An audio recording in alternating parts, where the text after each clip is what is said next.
feels speed here at Atlanta more than at any other racetrack in the entire circuit. He knows how to handle it. He won this race back in 1997. But to win it today, he's going to have to do what so many others failed to do yesterday in the Busch race. Keep the car off the evil concrete Atlanta wall. To Steve Burns. Dick, Bobby Labonte has crazy numbers here in Atlanta. He's won 4 times. He's been second 3 others. He's led 640 laps of competition. Today, though, he starts way back in 34th position. But Bobby Labonte fans, don't worry. A couple of years ago, he started at 37 and won the race. Matt Yoakum. The car color may be white, the number changed, but there's no masking the desire and growing maturity of the late Dale Earnhardt's replacement, young Kevin Harvick. The 25-year-old starts 5th and only his 3rd NASCAR Winston Cup start. A yellow stripe may be on his bumper, but this rookie has handled the pressure of an impossible situation like a veteran. Today, he hopes to leave one more RCR victory mark in Atlanta, but he has to climb that mountain at his own pace. The Genie Zelasco. Well, Matt, run as hard as you can without scaring yourself. That is the plan for the 97 car, at least according to his crew chief. According to this driver, Kurt Busch, he has no fear. The rookie said, look, this is like any other track. Like any other track, I'll keep 4 tires underneath me. The rookie is confident. So for the rookie, I guess it's a case of what you don't know can hurt you, Mike. That's a pretty neat seat for a fellow who 2 years ago was sitting in high school. This grandstand is packed. The infield is jammed. Here's a look at the point standings as Sterling Marlin, the only driver to score a top 10 in every race, leads Jeff Gordon, trying to get the point lead for the first time in a year. Michael Waltrip, Dale Jarrett, and back through Elliott Sadler, 10. Get ready for some down-home Southern stock.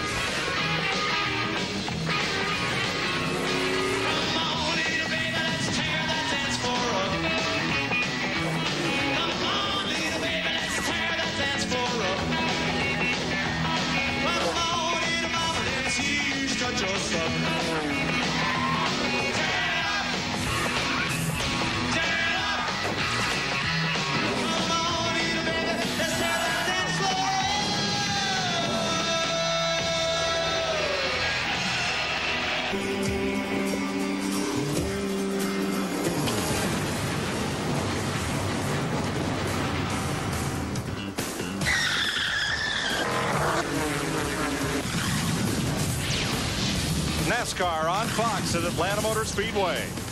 Budweiser, official beer of NASCAR, proud sponsor of the Bud Pole Award, given to the fastest qualifier at each Winston Cup race. Today's Bud Pole winner is Dale Jarrett, his 2nd in a row. Since 1979, Anheuser-Busch has awarded more than $7 million as title sponsor of the pole program.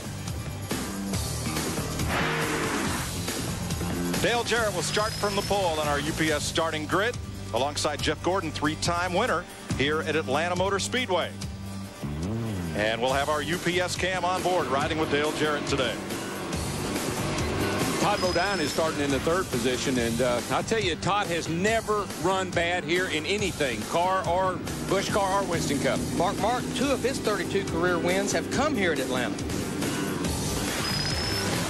Row 3, Kevin Harvick. Jeremy Mayfield missed driver introductions. He goes to the back of the field. Yeah, I was going to say some nice things about Jeremy, but Jeremy, you got to go to those meetings, buddy.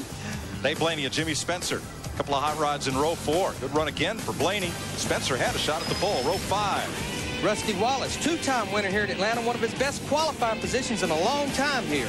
There's our Miller Lite on board with Rusty Wallace. And Michael Waltrip, Daytona 500 champion. Our Napa onboard camera will be there for Michael Waltrip. Clean them tires up, Mikey. Row 6. Sterling Marlin, and I believe he's going to win a race in that Dodge, and it might be today. Ward Burton still looking for his first top finish this year. Ron Hornaday finished a strong 9th last week in Las Vegas, and you'll be seeing these views from Hornaday's Conseco onboard camera. Teammates have won. Michael, Park, I believe it could be time for Dale Jr. to pick him up a win. And there's the Bud Cam on board Dale Earnhardt Jr. Johnny Benson, 4th last week in Las Vegas. Texas Terry Labonte has started 46 consecutive races here at Atlanta Motor Speedway. I'm looking for my friend. I'm looking for one of my rowdy friends, and maybe this is the one, Bill Elliott, to have a good day. Ricky Rudd, the Texaco Haviland on board, the 1987 race winner here. And Bill Elliott, who leads all active drivers with 5 Atlanta Motor Speedway victories. Brett Bodine has a pair of top 10 finishes here. Ken Schrader has been a long time since he saw victory lane, but did win here in 1991. Mike Skinner leading with 20 laps to go. A year ago, engine blew up. And the Lowe's onboard camera riding with Mike Skinner today. Steve Park, your Rockingham winner back in row 16. And me and the odds makers, we know what we're talking about. Keep your eyes on that 18 car, boys. Kurt Busch, the rookie, career best 11th last week at Las Vegas. And we'll have the Home Depot onboard camera riding with Tony Stewart today. Jeff Burton still struggling in qualifying, but has 5 top 5 finishes here at Atlanta. Elliott Sadler back in row 20, 10th in the point standings for the Wood brothers. Rest of the provisional starters include Kenny Wallace, Robbie Gordon, and Ricky Craven. 3 drivers missed driver introductions: Robbie Gordon, Jeremy Mayfield, and Kurt Busch. They will go to the tail end of the field. And all of them are, you know, a couple of them, Jeremy and Busch, are both right up there, so that's a big blow to them. It's reported Jeremy Mayfield is ill and was ill in his motorhome. That's why he missed driver introduction. Man, why didn't somebody tell me? I could have been. Guys, can y'all do without me? He might need a relief driver. 325 laps, $3.2 million, including postseason award money. And the pit window today? 60 to 65 laps. Little question, do they want to stretch those tires that far the first run, but they can go this far on fuel. Well, as Willard Scott might have told us when he fired up those engines, it's a nice day here in Atlanta. 59 degrees, the hottest it's been, but this is the one we're going to keep track of over the day. The sun's out, that track temperature is just going to keep coming up. Racetrack's going to keep getting slicker, harder to get a hold of. Now, the cars that did not qualify for this race. Casey Atwood missed his first Winston Cup race. Rick Mast in the Hal Hicks Chevy, and Carl Long driving his own number 85 did not make the show. And throw in an extra pace lap. As you know, every race this season, to honor the memory of Dale Earnhardt, we will be silent on the 3rd lap of the race. We're hoping for the first time it will be a green flag lap. And the Speedway has joined us here at Atlanta Motor Speedway on the 3rd lap of this race. They will release 7,000 balloons, 1,000 for each of Earnhardt's Winston Cup championships, and they will ask each of the fans, some 135,000, to hold up 3 fingers in a silent salute during lap 3. In a lap, we'll be racing at what is now NASCAR's fastest track, because its 2 longest tracks, Daytona and Talladega, they use restricted engines. Talked to a few of these guys this morning, and they're all getting kind of, they don't really like this happy hour. It could be called brunch now because they're having it about noontime. They would like to have gotten back on a racetrack after the Busch race yesterday. The groove has moved all the way out next to the wall, and they didn't have it that way when they got the practice. Look how much corner there is here and how short a straightaway. Man, let me tell you, you got a 1/4 mile of straightaway. That's all you got.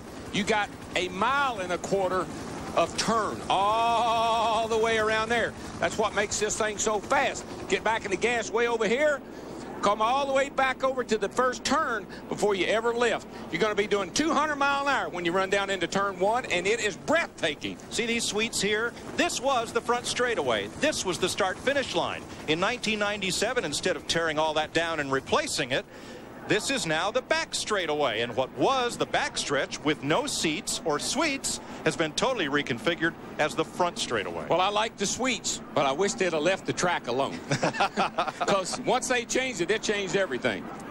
Since they reconfigured this racetrack, Bobby Labonte and Jeff Gordon have been the men to beat.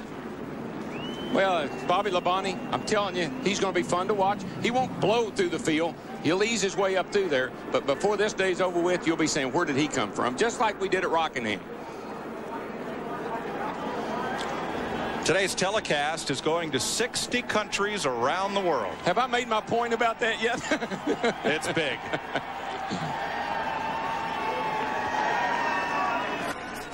Hope you're at the ready with NASCAR on Fox getting set for round 4 of the Winston Cup Series. Pace cars off, boys. Reach up here and pull on them belts one more time. Come to the green flag. Feet. Here we go, guys. It's going to be a big one. Green flag. We're racing in Atlanta.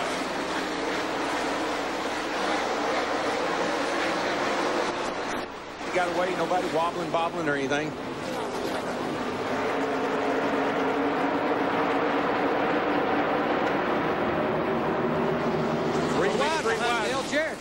Right off the bat, we go 3 wide down the back.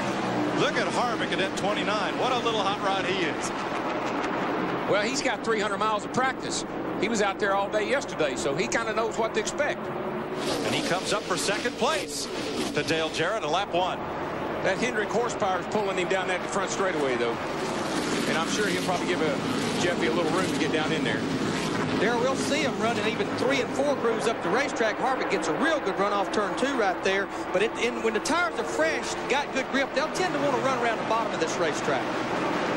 Everybody's just kind of feeling their car out right now. Low air pressure. Track's a little dirty from setting overnight. Todd Bodine hunting a hole in between those 2 cars. It's not there, not quite wide enough. Todd. Oh, trouble, guys. Jerry Nadeau. Jerry Nadeau. Here they go through the grass.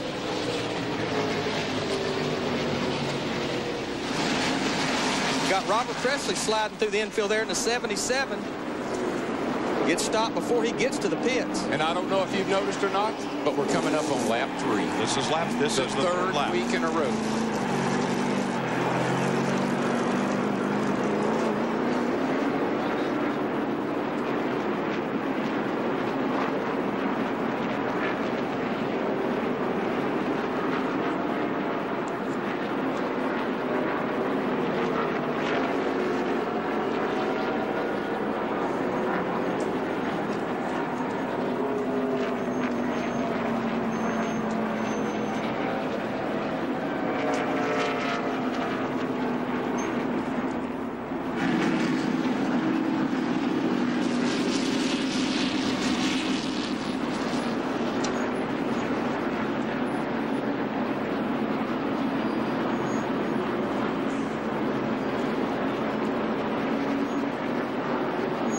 Well, for the 3rd week in a row, lap 3 is a caution lap. Let's show you what happened to Jerry Nadeau, number 25. What happened coming off of turn 4 down here, coming down into the tri-oval, and normally what happens there is somebody gets under somebody and they get together. See if we can see what happened back in here. No, I believe Nadeau's out there all by himself. Maybe got up in some of that loose stuff that we saw the Busch cars get in yesterday. Here we go. Yep. He was all by himself, spun around, went down in the grass, and man, watch these cats here. They're coming 180 miles an hour right through the grass, Larry. Let's see Michael Waltrip's view. Boy, Robert Presley in the 77 just missed Jerry Nadeau. They did the Tennessee waltz right there in the infield. Ooh. Looks like he might have come down on Michael. Michael got in his left rear just a little bit, but Jerry come down on Michael. Well, that's why our drivers hate in-car cameras.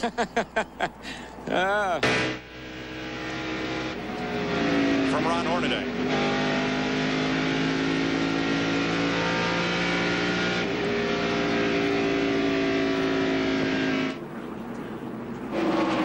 Caution is out, and about 12 cars toward the back of the field are going to make pit stops. We'll come back and recap them in a moment.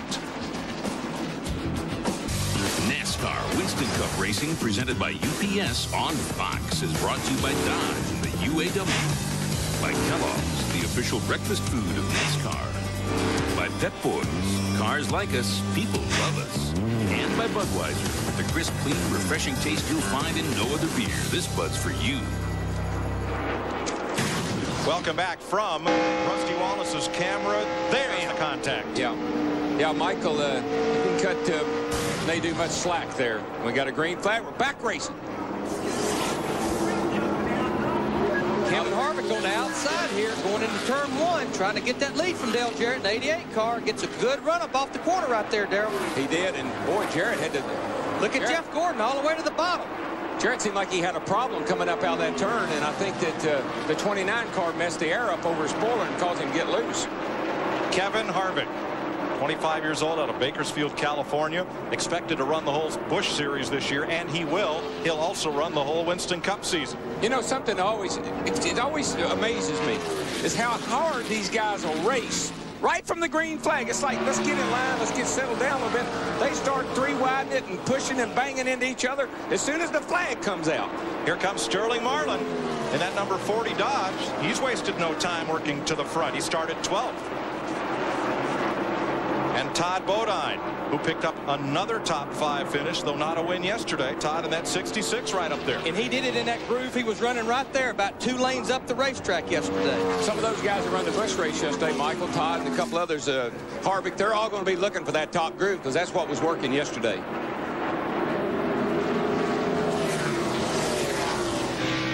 Dale Earnhardt Jr., little bump and run on Ron Hornaday there.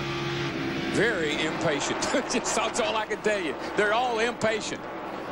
I don't know where they think they're going. I mean, we got 3.5 hours of racing here, guys. Come on, keep the fenders on them anyway.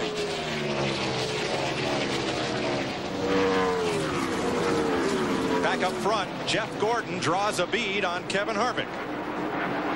The car Kevin Harvick is driving, the 29 car, that was a brand new car in November. Dale Earnhardt finished 2nd here in Atlanta in the fall race. You know, that's got to be, golly, that's got to be a thrill, driving that car, leading the race, and then only his 3rd start in that car. I mean, this kid is for real.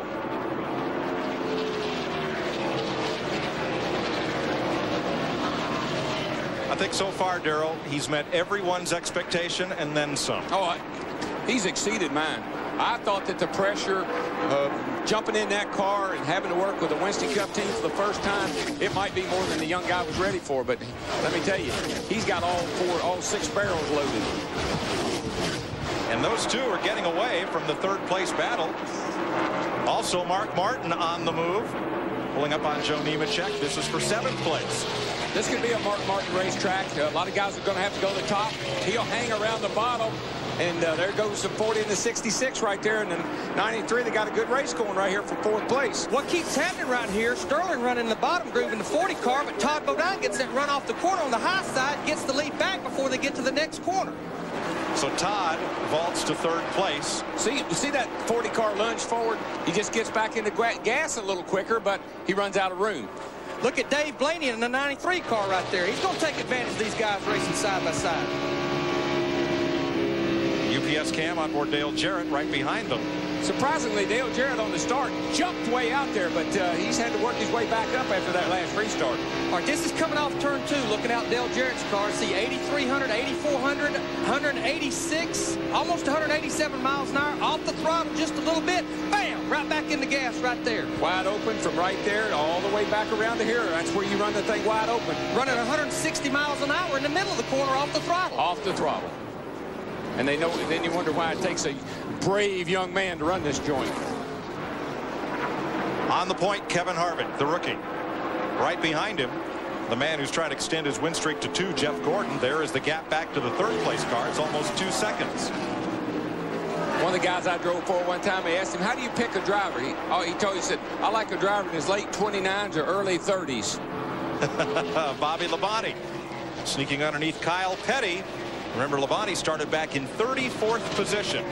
Right now, they're battling for 23rd. Imagine that. I talked to Bobby. The reason I talk about him so much, I talked to him this morning. He was in the pre-race show down at Hollywood Hotel. And he was telling me, he said, watch me, DW. I'm going to be good today. You can put your money on me. How about Ricky Craven in the 32 car right there? Started dead last. Already worked his way up to 25th. Right on the bottom of the racetrack. That team has had some impressive runs. I mean, the run he had at Rockingham, he did have a oil leak problem there at Las Vegas, but he looks good again today. On board the Home Depot cam with Tony Stewart, Bobby Labonte's teammate. I talked to Greg Cimpadelli, Tony Stewart's crew chief, and he had the same comments as so many crew chiefs had. It's like we can get the thing turning good in turn 2. Front end biting, but it's too loose in 3 and 4. If we get it tightened up in 3 and 4, it won't turn in turn 2. Well, see, that's what I've been trying to tell you. That's what I tried to tell my crew chief. They said, how can that be? I said, I don't know. You fix it. Jimmy Spencer on the move. I love it when the crew chiefs say, tell me what it's doing. Tell me what it's doing. I'll fix it. Then you tell them, they say, well, what? I don't understand that. And here from the Pfizer Viagra cam, Mark Martin, trying to pull down on Spencer, but he's got Joe Nemechek gathering ground on the outside. Nemechek, our winner from yesterday's race, and he's right up there where he was yesterday. Look how soon he was back in the throttle. How much that car lunged right there. Whoa, don't look back. Man. Now they've got company. Dale Jarrett, or rather Dale Earnhardt Jr. and Rusty Wallace have caught them. Back up front, Gordon for now seems content to pace himself with Kevin Harvick. Just on a little Sunday drive. 17 laps completed at Atlanta. You're watching NASCAR on Fox. 1,000 people here, and they've just seen all the front four positions change. For the lead moments ago, Jeff Gordon. Bobbled by Kevin Harvick up the racetrack. That's all Gordon needed. Yeah, he just got back in the gas. He's got a full head of steam. All of a sudden the car pushes a little bit. Front end bites. Back end comes around. Got to get out of the gas and regroup. He was ready to jump in the gas, but the car wasn't quite ready. Wasn't quite ready. Gordon is the first driver to lead in each of the first four races this year. Next weekend, Darlington. Well, if these guys are running this high at Atlanta up against the fence, they'll be out by that old cafeteria, that little restaurant, come next week. They'll be outside the track. Their cars will be out in the Hall of Fame before they're ready to go to the Hall of Fame. Also, Dale Jarrett got past Sterling Marlin. That will change third and fourth. For more on Marlin's car, Dick Bergman. 10 Dodges entered this event today. Only 2 of the 10 chose to run in older race cars. Sterling Marlin, currently running in 4th spot, was one of those. Rather than take a brand new race car, which is available to him, he selected the car that he ran last week in Las Vegas. That car led 34 laps, finished in 3rd spot. Sterling is one of the more superstitious drivers. He finds a deal that works for him. He sticks with it. He may run this car all year, Mike. Might well be. Well, that's not a bad thing. I mean, you get a car that drives the way you want it to. You know, you just get down in one of them. You sit down in the seat, the pedals, everything feels right. You like that car. Driver's happy. Car goes good. 12th place battle here. Rusty Wallace, John Andretti. How about the 17 car right there? Matt Kenseth started 38, has already moved up to 12th. Had a little present yesterday, turned 29 years old. Jeannie? He got another present this morning, guys, out there at that early contact. He has some damage to the right front part of his car, but they decided not to pit because it wasn't causing any problems with airflow. Kenseth and Dale Earnhardt Jr., the 2 drivers who battled for last year's Rookie of the Year honors. Kenseth prevailed. They both won races. And here they are as sophomores. You know, that damage he was talking about to these front fenders on these cars, sometimes you pull them way out to get front grip, get more downforce. Sometimes you knock them in a little bit and the car actually ends up driving better. See, he run on the high side all the way down the back straightaway, got that run off in the corner and just maintain his speed. He's all the way up against the gray stuff. You don't want to be up in that gray stuff quite yet because you will be into the wall. There's a telemetry in on Dale Earnhardt Jr. He's going off into turn 1 right there, about 8,500 RPMs, right here in the middle of the corner, back to the throttle, 159 miles an hour, right in the middle of the corner, wide open throttle onto the backstretch. What little there is. That backstretch goes by in a hurry at 190 miles an hour. You see, you turn about 200 or 300 less RPMs on the backstretch, Darrell, because it's so much shorter distance. Side by side, Joe Nemechek up alongside Rusty Wallace now. Wallace going to make that pass to the inside. Yes, and clears him. Remember last week, Rusty Wallace in Las Vegas, a very short memory of that race as he and teammate Jeremy Mayfield got together, got turned around. Come in there leading the points, left there out of the top 10. John Andretti in the 43 car all the way at the bottom. What? Boy, watch this. Terry Labonte, Park, Bobby Hamilton.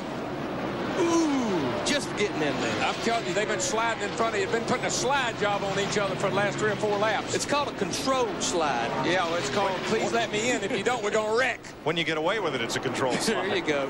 Steve Park made the move. And now here comes Jeremy Mayfield right on the bottom of the racetrack. Remember, had to go to the rear of the field because he missed his driver's meeting. This is a battle right here for 26. And not only, don't forget this, he pitted on that early caution and took tires on, so his tires are going to be a little fresher than those other guys. Riding with the Haviland cam on Ricky Rudd's number 28. When you see the serial score, Rudd has done it mainly on the bottom of the racetrack. In fact, I've seen him under the white line a couple of times trying to pass cars. Well, the bottom would be a really comfortable place to run because there ain't nobody there. See right there, halfway down the backstretch, he had to backpedal or he was going to run over these guys. Just got that good a run up off turn 2. Oh, you definitely get a little draft down the back. And the 32 car, buddy, let me tell you, he's doing it again this week, that cat right there. He did it at Rockingham. He got up in that high groove, and he's doing it again. 19th position right now, all the way from 43rd in 31 laps. When you have a car that's handling pretty good and other guys are struggling a little bit, man, you can just make up so much time. And what happens, you can make a motor look so good down the straightaway because you're back in the throttle 8 car lengths before your competitor. Well, and the motor guy's going to go, well, what's wrong with my motor? Well, he beat you back to the gas about 10 car lengths. All you're doing is making the straightaway longer. When you get back in the gas, you just make that straightaway that much longer.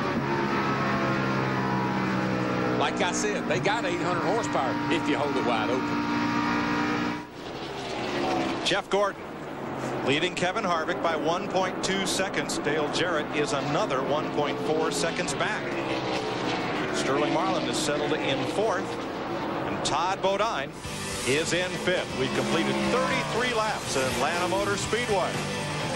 This is NASCAR on Fox. Welcome back to NASCAR Winston Cup Racing on Fox. Today we're at Atlanta Motor Speedway, presented by UPS. It's the Cracker Barrel Old Country Store 500. Matt Kenseth right now is the fastest car on the racetrack. He's up to 5th place. He's actually running faster lap times than Jeff Gordon is. Here's the man they're trying to run down, picking up right where he left off, leaving Las Vegas. A 2.1 second lead on Harvick. Okay, but just remember what I tell you about as a driver. You want to know where everybody is. Here comes Jeff Gordon off turn 4, and we're going to use the start-finish line as our reference point. They will tell me wherever I am on the racetrack, they'll say the leader's at the line now, and that gives me a reference point.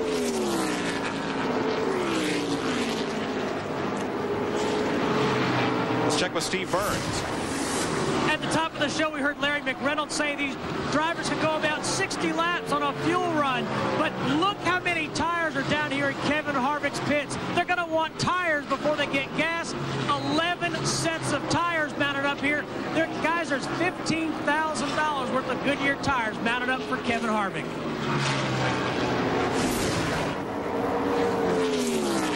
When the track's this slick and this hot, caution comes out, everybody's going to be to pit road getting 4 tires. It don't matter how many laps you've run. The good news is you got 11 sets. Bad news is you need 15. You got to go back and get some more. Harvick's trying to get his first Winston Cup victory in only his 3rd career start. Now that's happened 4 times in NASCAR history. Bill Norton, Bob Flock, Johnny Mance, and Dan Gurney in 63. Here comes my leader right now. He's at the line. That's our reference point. Now I'm going to show you how far behind Harvick is. 2 seconds behind. Here comes the next place. Todd Bodine just went by. He's 6 seconds behind. There goes Jimmy Spencer. He's 11 seconds behind. So right now, Jeff Gordon is probably in about the middle of the back straightaway. So that's what the drivers listen for. He's at the line now, then you know exactly where your track position is and what you got to do to catch up or hold on to what you got. What they're telling Matt Kenseth is you're catching the leader. You just keep doing what you're doing. You just keep being smooth because he's about a 1/10 of a second faster. There you see almost a mile an hour faster than Jeff Gordon, who's leading the race. I just can't help believe that those guys that ran yesterday don't have somewhat of an advantage for today. Now there is the interval over the last 5 laps, and you see how Matt Kenseth is knocking it down. He's knocked 0.6 of a second out of Jeff Gordon's lead in the last 5 laps. And he's running right up next to that wall, and there's Ricky Craven putting a move on the Rusty Wallace. Battle for 12th. They go off into turn 3. They both go up a little bit up near the wall. Right in the middle, you're all the way there, and who gets back in the gas first? Rusty did. See that gap open up a little bit? You know, if Craven's crowd ever figures out how to qualify as well as they're racing, they're going to be something. Well, I think he and Mike Beam are just working on things. You know, there's a new combination there. I bet you before the year's over, they'll figure the qualifying and the racing out. 43 laps complete here at Atlanta. Jeff Gordon continues to lead Kevin Harvick. You're watching NASCAR Winston Cup Racing on Fox, presented by UPS.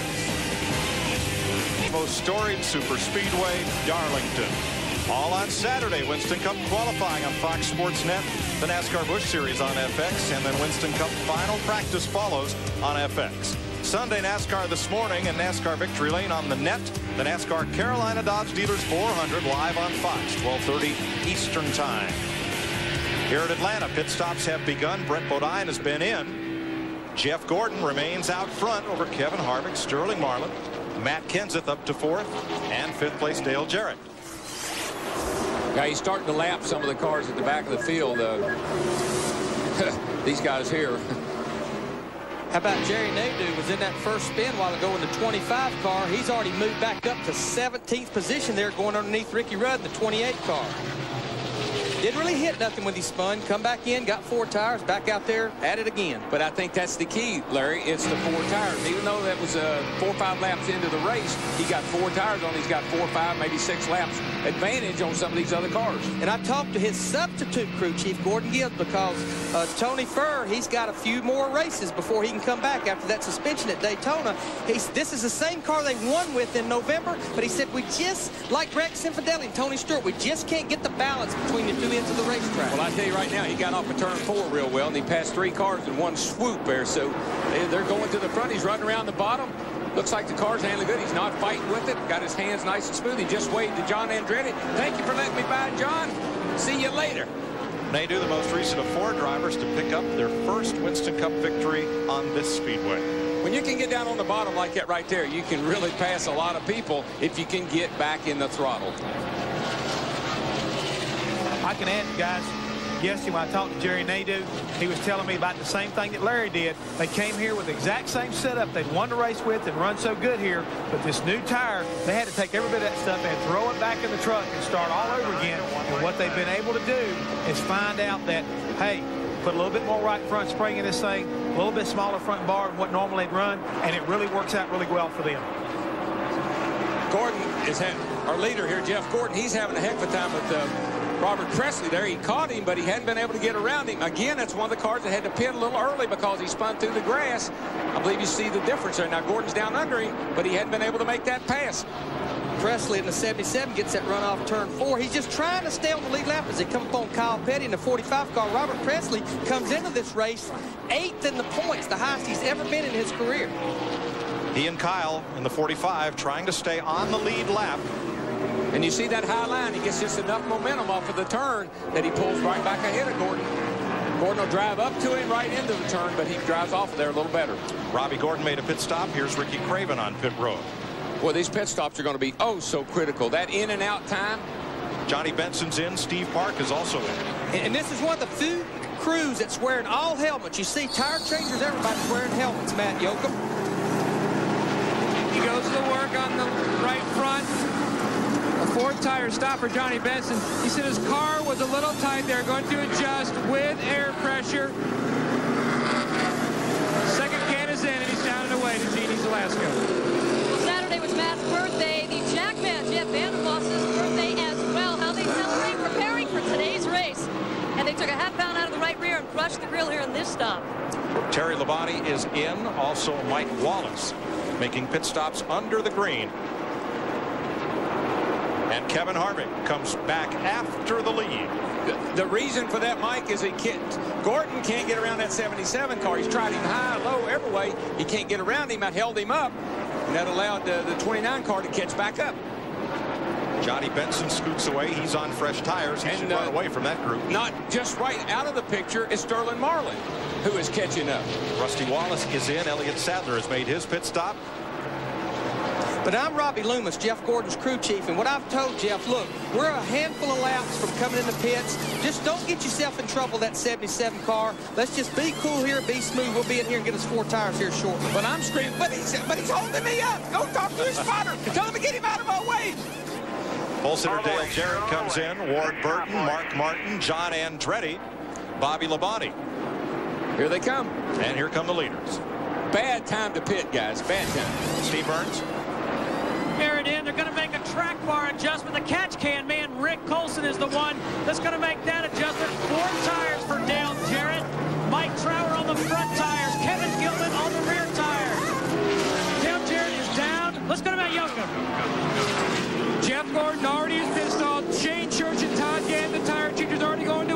around. Steve Letarte coming around. He did make a chassis adjustment as he helps index the left rear tire.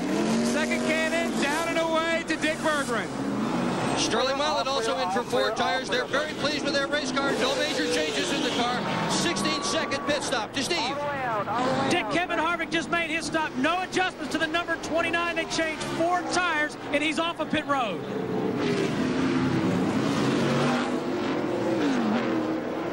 Pit stops continue. Jerry Nadeau comes in. Dale Earnhardt Jr., Joe Nemechek, Tony Stewart, Michael Waltrip. Now, when you see where Nadeau pits, or there's Tony Stewart, his crew getting service, routine stop. When Nadeau comes to a halt, right behind him is Jeff Gordon's pit. Gordon was the second team to pick a pit stall. So they picked a spot just in front of an opening so Jeff could get in cleanly. And they put another Hendrick car, Nadeau, right in front of him. Open space, Gordon, and by pitting Nadeau there, they won't pit him at the same time as Gordon, and Jeff will be able to get in and out clean. That's by design. A bad time to pit because so many cars come on pit road at the same time. If I'd have had my spotter or my crew chief, I would have not come in that lap. I'd have made one more lap. You know, at Daytona and Talladega, you always want to pit with people because you don't want to lose that draft. Anywhere else, including here in Atlanta, the best scenario is be on pit road by yourself. No traffic to deal with. Hey, who let the dogs out? The new leader's Kenny Schrader. Look at this. The 40 just drove right around the outside of the 24 car, Gordon, and he's motoring right along. And he was in 3rd place when we went to when everybody started making their pit stops. All right, Schrader's going to pit and give up the lead. So Mike Skinner, you're riding in the Lowe's cam with Skinner. Schrader just in front of him as they come down pit road. 6 away, 4 away, right here. That was Royce McGee, the crew chief, counting Mike down. When you look down, a driver looks down pit road, all you see is a bunch of signs, so you kind of count yourself down. 10 away, 5 away, 2 away, you're here. Robert Presley has picked up the lead. Imagine that. I mean, he was holding off the leader just a few minutes ago. All the way out. Tim, you got him. Ford, just stay wide here. Watch the speed. And now Presley will come in. Boy, right now is when ins and outs are so crucial. How quickly you get to the end of pit road and how quickly you get back out on the racetrack. Everybody has to run the same speed down pit road. It's 45 miles an hour. But it's how you can get through 3 and 4. Getting on the pit road can really make a difference. Yeah, everybody makes fast stops. But you know what? I could literally stand up here now. I didn't think you could. Watch this race right here. The 40 and the 24 having at it right now. For the lead. Marlin just shoves it into the lead. And used Jeremy Mayfield in the 12 as a pick there.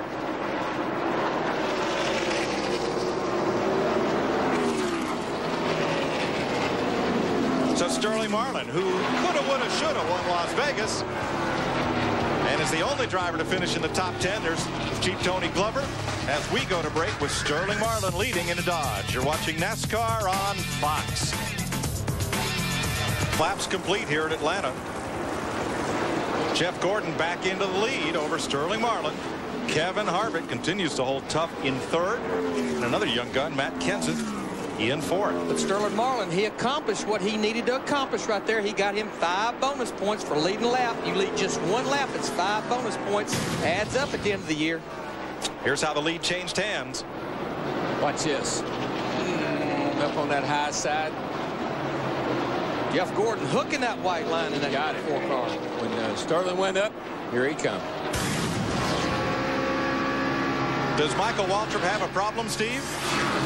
Mike, I just walked into the pits and asked some of the crew members. They think he's got a broken shock, and that would explain why that car will not handle. And that could have happened when he made contact with Nadeau early on. He bent that right front fender up pretty good, and he could have done some damage to his chassis. Heavy traffic for race leader Jeff Gordon. Stacy Compton, Kurt Busch, Mike Skinner. Hole wasn't quite big enough. That's when the spotter earned his money right there.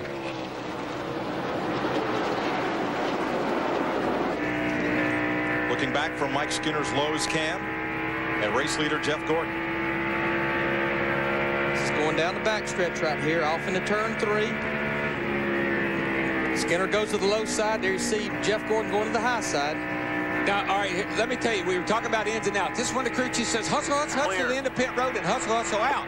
Look how much quicker, say, Sterling Marlin. He got the lead, and right there is why. He got in and out quicker. That's from the beginning of pit lane back to the start-finish line.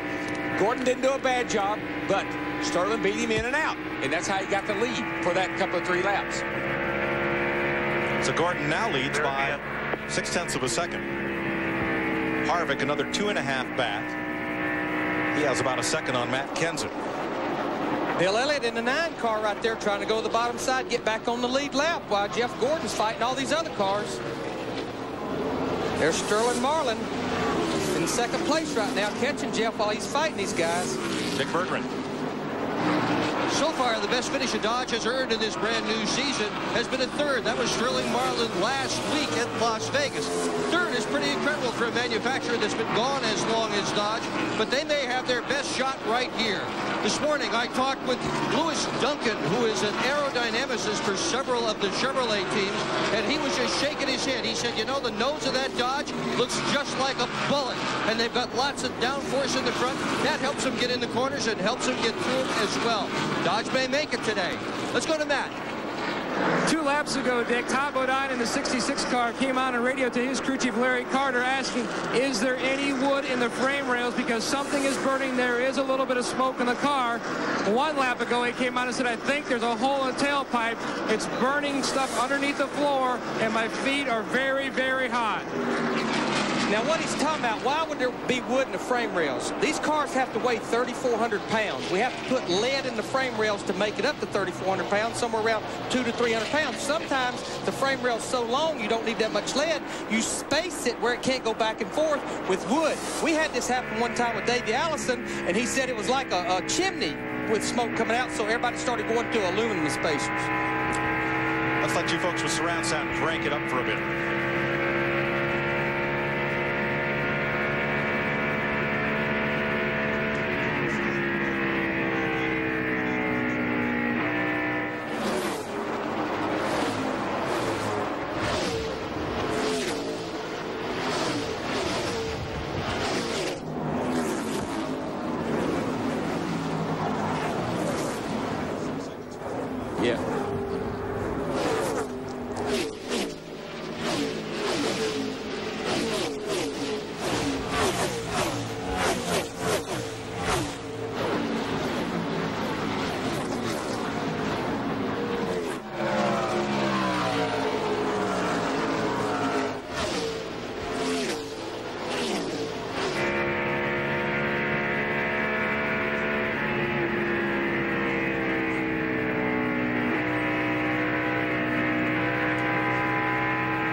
Different lines around this racetrack than there are secret escape routes to the airport. I'm telling you, it's their cars are running everywhere. And my man Bobby Labonte, I'm going to find out how good his car is before we get to the end of the race, because he's about 6 seconds from getting lapped. This is a battle for 20th. What we got to remember, the 99, the biggest thing they'd like to do today is be running at the end with all 4 fenders and tires on. He has wrecked the last 2 weeks.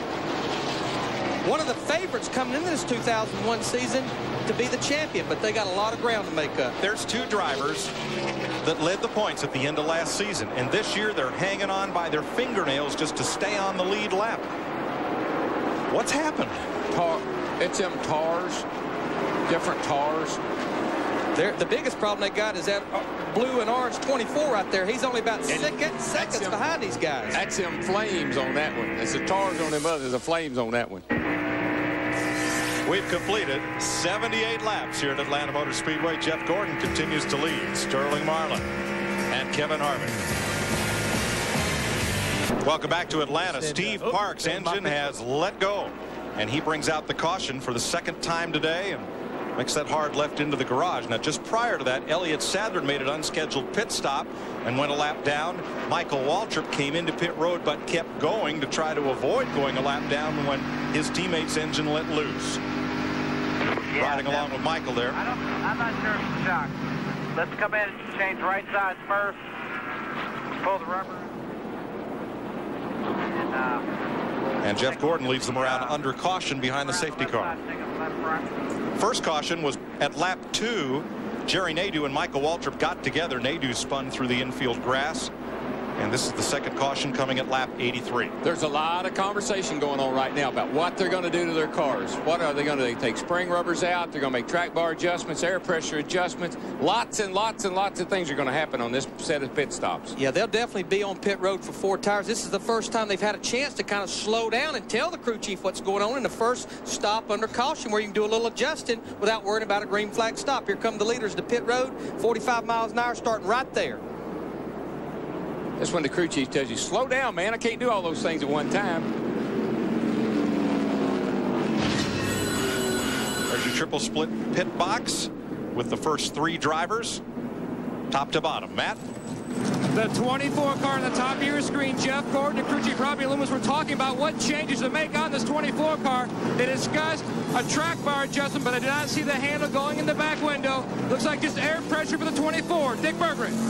Sterling Marlin pits out of second position. He is running just a little bit tight up high. Meanwhile, Dale Earnhardt Jr. went over his pit line. He had to back the car up. That'll be a slow pit stop. To Steve. Kevin Harvick's down and away right behind Dale Jarrett. Harvick made no adjustments to his car. Dale Jarrett said, I'm still a little bit tight in the center. Let's make another track bar adjustment, Dick Berggren. Earnhart Jr. finally gets away. That's a very difficult thing to have happen. He has got to get the car in the box. If it's out of the box and they work on the car, it's a 1-lap penalty, so they had to push him back. Very costly pit stop for Earnhardt Jr. Tony Eury there on the horn to Dale Jr. 7 different leaders, 8 lead changes. Thus far, a very competitive race, but little agreement on what line to run around this racetrack. We'll be right back. After pit stops, Jeff Gordon. Again, your leader, Kevin Harvick, Dale Jarrett, Sterling Marlin came out 4th, Matt Kenseth 5th, Rusty Wallace. The way they're running as we're getting set to go back to green. Oh, Dave Blaney's hanging right in there.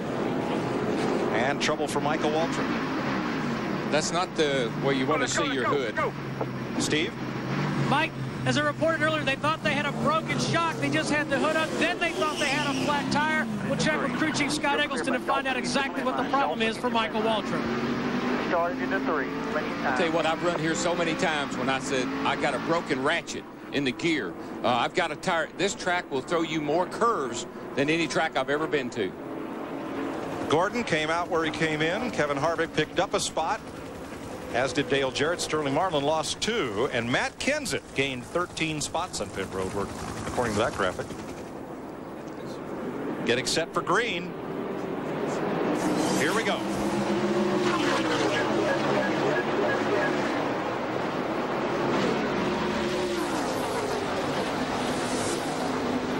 That was Bill Elliott trying to get a lap back, but had no luck.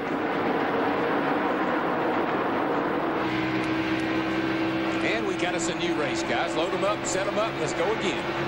Everybody's worked on them, got 4 fresh tires, just like we're starting all over again. Let's see who comes out on top this time. You see all the capes flowing from the back of those spoilers? They're all Superman now with new tires, right? Them stickers on. And they've made adjustments. They've tightened them bad boys up. Now you can gas her and go. Saw that yesterday. Nemechek come in, took a rubber out of the right rear, won the race. 88 laps complete here. We've had 8 lead changes, 7 different leaders. Jeff Gordon has led 65 laps. Kevin Harvick 12.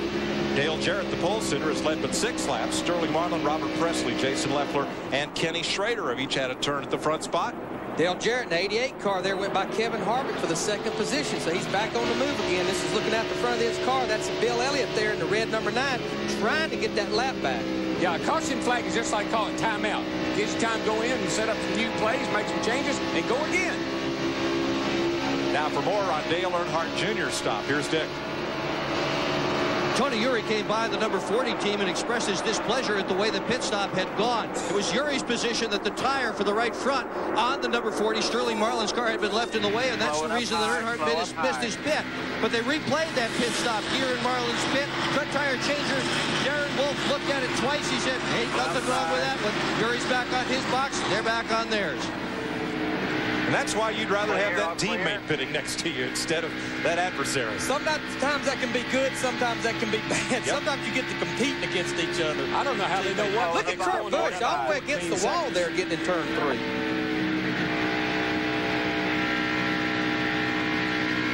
Steve, did you find out on Michael Waltrip? Sure did. Mike spoke to Steve Meal. He said the problem is it's a broken bump stop on the left front jack screw. That's what made it feel like a broken shock. So they backed the screw back out on that left front corner to help Michael get the handle on that race car. Today's Pep Boys Trivia. Dale Jarrett's won 2 poles in a row. Who was the last driver to win 3 consecutive Bud poles? A hand in the crowd. Anybody. Anybody at all. Anybody with the answer. Here's a hint. Bill Elliott. He's right on your screen. Bill Elliott. Jeff Gordon. Thank you. 1996, Charlotte, Dover, and Pocono, 3 in a row. Matt?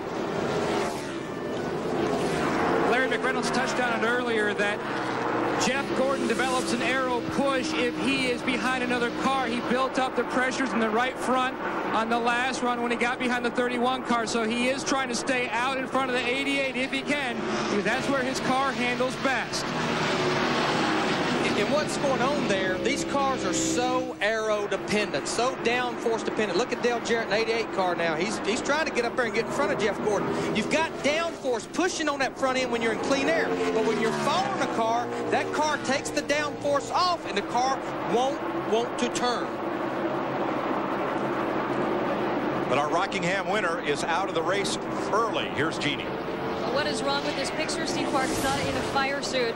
The engine blown. Can you feel it coming? No, not at all. The Pennzoil Chevrolet was running good. We were up there in the top 10 like we wanted to be, and just all of a sudden the engine just let go. No warning, no nothing. So we're just really disappointed. We had a decent race car today. We had something that we could work with there towards the end, and just tried to kind of stay near the top 10 so we could get through a couple more of these pit stops, but just wasn't meant to be today.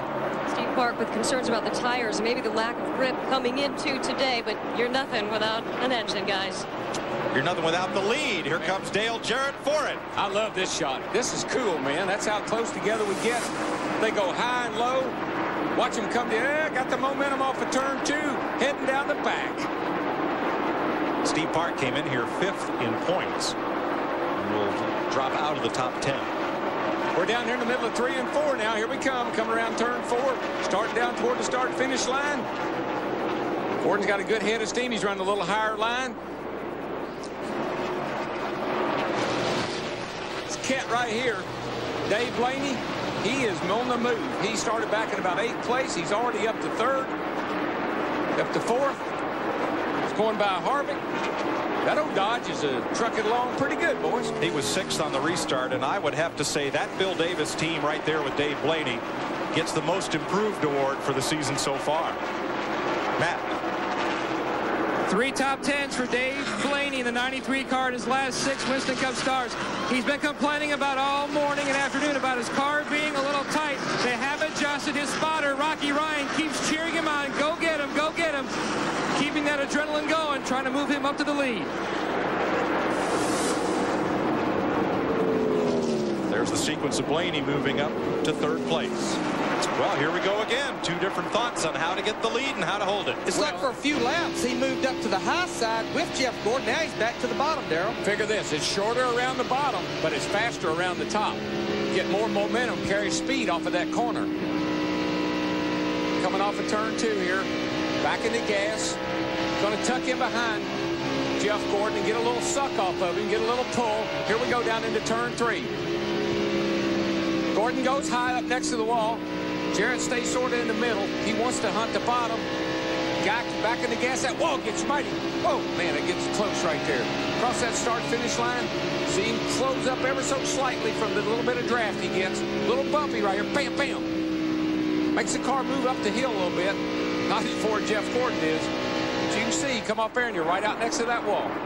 Darrell, it's almost like when the tires was fresh right after the pit stop, Dale Jarrett was hugging that bottom. Now that we've done got 10 or 15 laps on these tires, he's starting to move up the racetrack with Jeff Gordon. A little easier on those tires up there.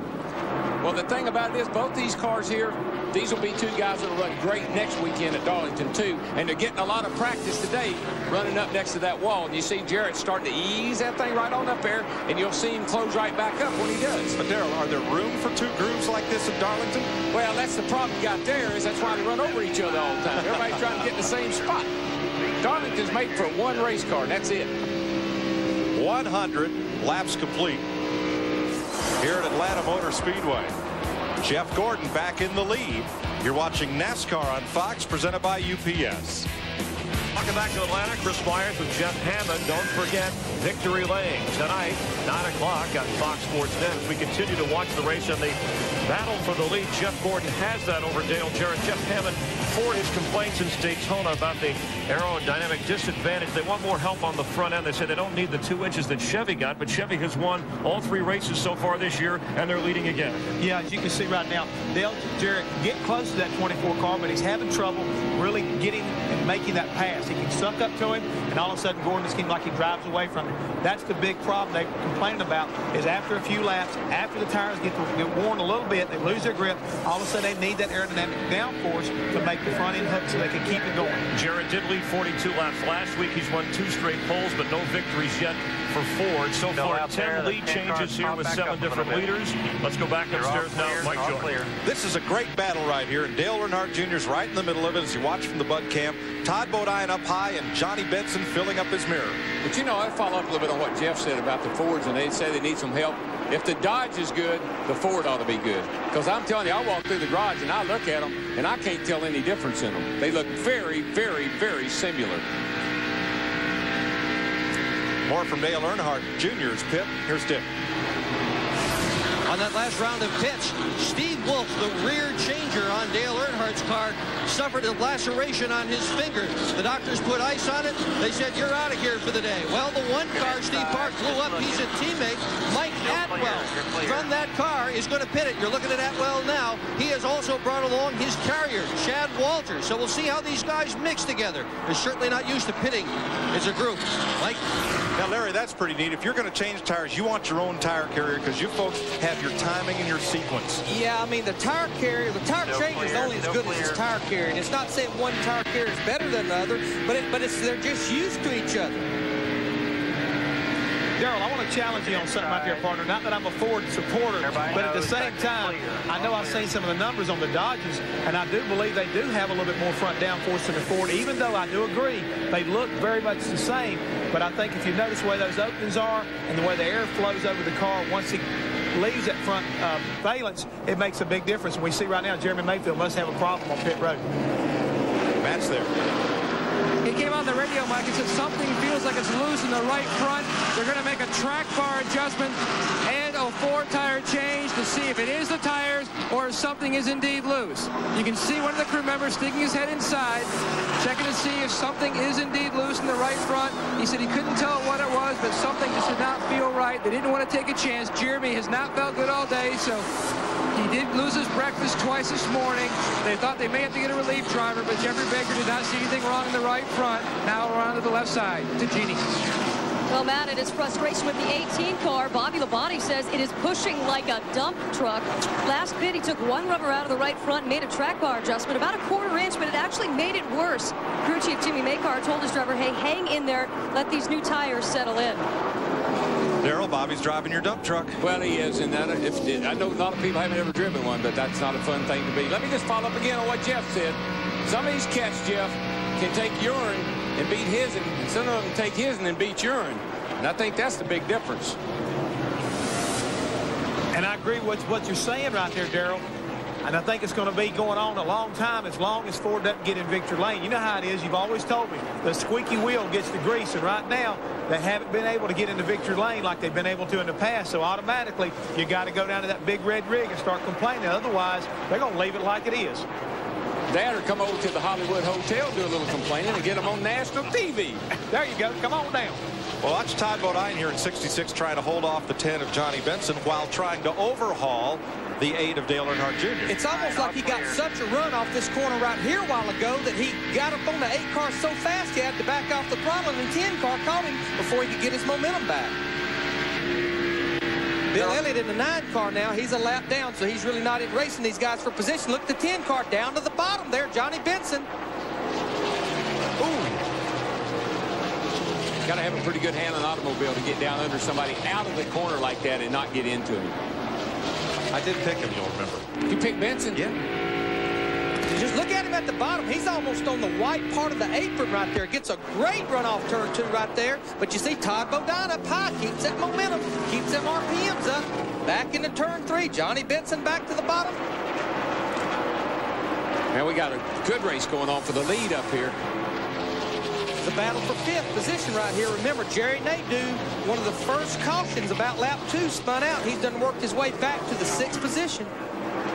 That last caution flag got everyone caught back up together on the same pit stop schedule. And Nadeau back up there and strong. Darrell, how tough is it to race the car ahead and race the car behind you at the same time? Well, that's one of the things that when people say, I think I could do that, they go to these driving schools or whatever, and they get out there by themselves, say it doesn't look all that hard. That's what I call track presence. And you have got to have a lot of track presence when you get up in the middle of a bunch of cars. You got to know where you are. You can't think about it. It's instinctive. You got to feel it. You got to know that guy's there, and you got to respond and react to him being there. Sterling Marlin now has his hands full with Nadeau, who won here in November for his first Winston Cup victory. He's one of the few cars, goes right to the bottom, running on the bottom right there. One of the few cars this late in the run that seems to be able to do that. Gets a good run. Sterling, though, gets that momentum. And Matt Kenseth gets a run back up on Nadeau when that happens. It's that high-low thing. Just get the momentum, get the run off the corner, get a lot of steam up, get back in the gas a little earlier. Darrell, a lot of guys this morning in the garage was debating which gear to pull for what line they thought they was going to run. You got to run a little lower gear to run that bottom because you're breaking your momentum trying to pull it up out of that hole off the corner. Got to come up out of that corner, as we like to say. Go down in there, but you got to get up out of it. Second car out of the race is Jeremy Mayfield. He's going to the garage, joining Steve Parker. There's Mayfield coasting in. Couldn't get that woes corrected. And Jeff Gordon sails along up front with a 2-second margin on Dale Jarrett. But the guy behind him, Dale Jarrett, after that last series of pit stops, he's gotten a little bit better. He's keeping Gordon in a little bit closer of a sight. You can see him up there a little bit better. And sneaking his way up to third, Dave Blaney in that Bill Davis Dodge. Kevin Harvick, Sterling Marlin. That's our top 5 at 119 laps. This is NASCAR on Fox. NASCAR Winston Cup Racing, presented by UPS on Fox, is brought to you by the Home Depot, the official home improvement warehouse of NASCAR. Welcome back to Atlanta, where 123 laps are on the board. Gordon leading Jarrett, Dave Blaney in third, Kevin Harvick. For more of Darrell's insight into NASCAR, check out the All Waltrip section on foxsports.com. Hey, all right. You know, you've heard of All Madden. You know, Big John Madden. Oh. He's a big star on Fox. DW. I said, can I have me? If I could just have one thing, I'd have my own little website like Big John's got. So it's all Waltrip all the time? All Waltrip all the time. Anything you want to know about racing, just tune in. Good grief. Now, we've expanded our Fox box and our ticker that runs across the screen. And what you're going to see, folks, is instantaneous miles per hour. Well, that's a little bit deceiving. It's a great graphic, but it depends on where you are as to how high that's going to be. That could be in the middle of the corner. It could be down at the end of the straightaway. So different places on the racetrack. You can see it coming and going. When you're seeing 180s, 190s, that's almost at the end of the straightaway. You're seeing them 160s, middle 160s like Rudd there, 158. That's down in the middle of the corner. But it certainly gives you a good idea about how fast the cars are and then how much they slow down through the corners. And when we get to Talladega, when you're flat out all the way around, that'll be a pretty valid comparison. Oh, yeah, it never changes there. I mean, you just run all the way around. The Pfizer Viagra Cam on board Mark Martin. Boy, he's struggling. He's all the way back in 25th position. And I don't know. I thought at one time he might make a move, but he looks like he's having to struggle with that thing quite a bit today. They'll hope for better next week at Darlington on Fox. Oh, the day ain't over yet now. Nope. Let's don't go there yet. Dave Blaney has climbed himself quietly up to third place, Matt. For the first time in 683 races since July 31st of 1977, a Dodge is on top of the points, but Dave Blaney wants to be the first Dodge boy in victory lane right now. He's running about half a groove lower than the other cars, just trying to save his tires because tire wear has been a concern all week, and a number of teams showing a little bit of wear on their left side. Steve Burns. Matt, Dale Jarrett has complained about being tight from the center off. They've raised the track bar on the last 2 pit stops. On the one coming up, they're thinking about adding air pressure to that right rear tire. All right, I want to show you what tight is. This cat says his car's a little tight. Goes off down in the corner. Entering the corner right there. We'll get over here and look at his hands. See him go up the hill, see how close he gets to the wall? That's because his car is tight. Now watch. Here's your line. You go in on the bottom down here, but you wash out all the way to the top. That's because you got the wheels turned to the left. Watch your hands. Move them all around there. Move them all around. Oh, that thing is tight. Sucker won't turn a lick. That's like a dump truck.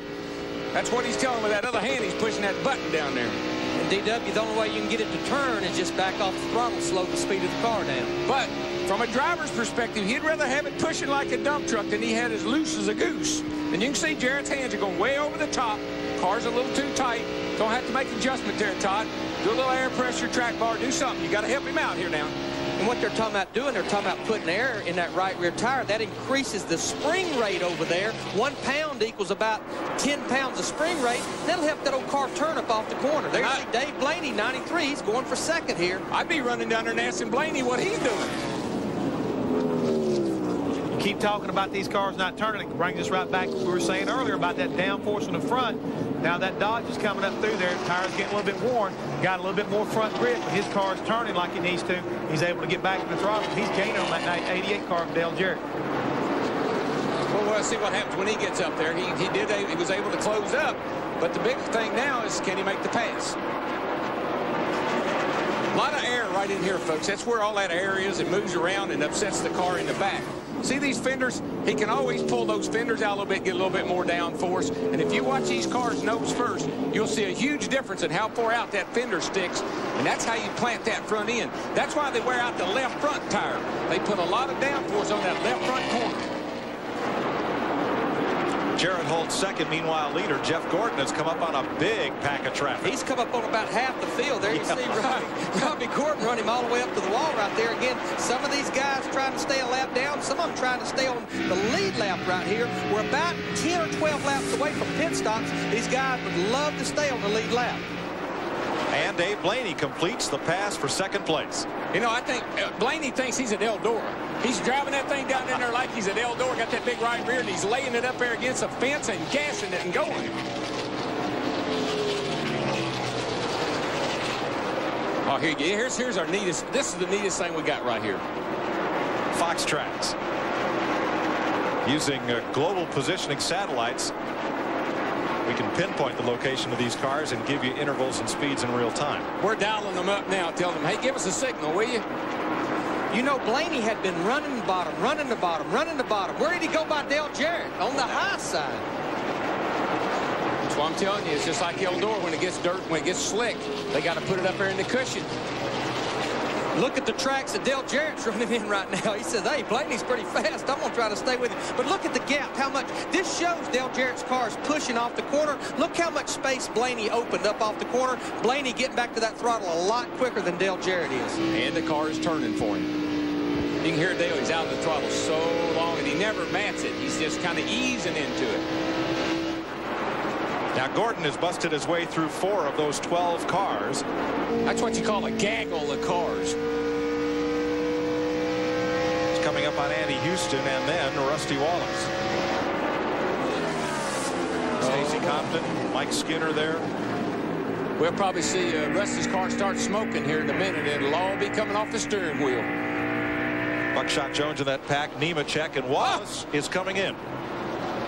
Now, Jeff Burton came in a bit ago on lap 123, so here's Wallace 13 laps later. This should start the cycle of stops. This is not bad strategy. Robin Pemberton saw that the leader was right there. They're telling what they're doing short pitting. Get those fresh tires early. Then when all the pit stops is over, they'll be out front of Jeff Gordon, Dick Berggren. 4, 3.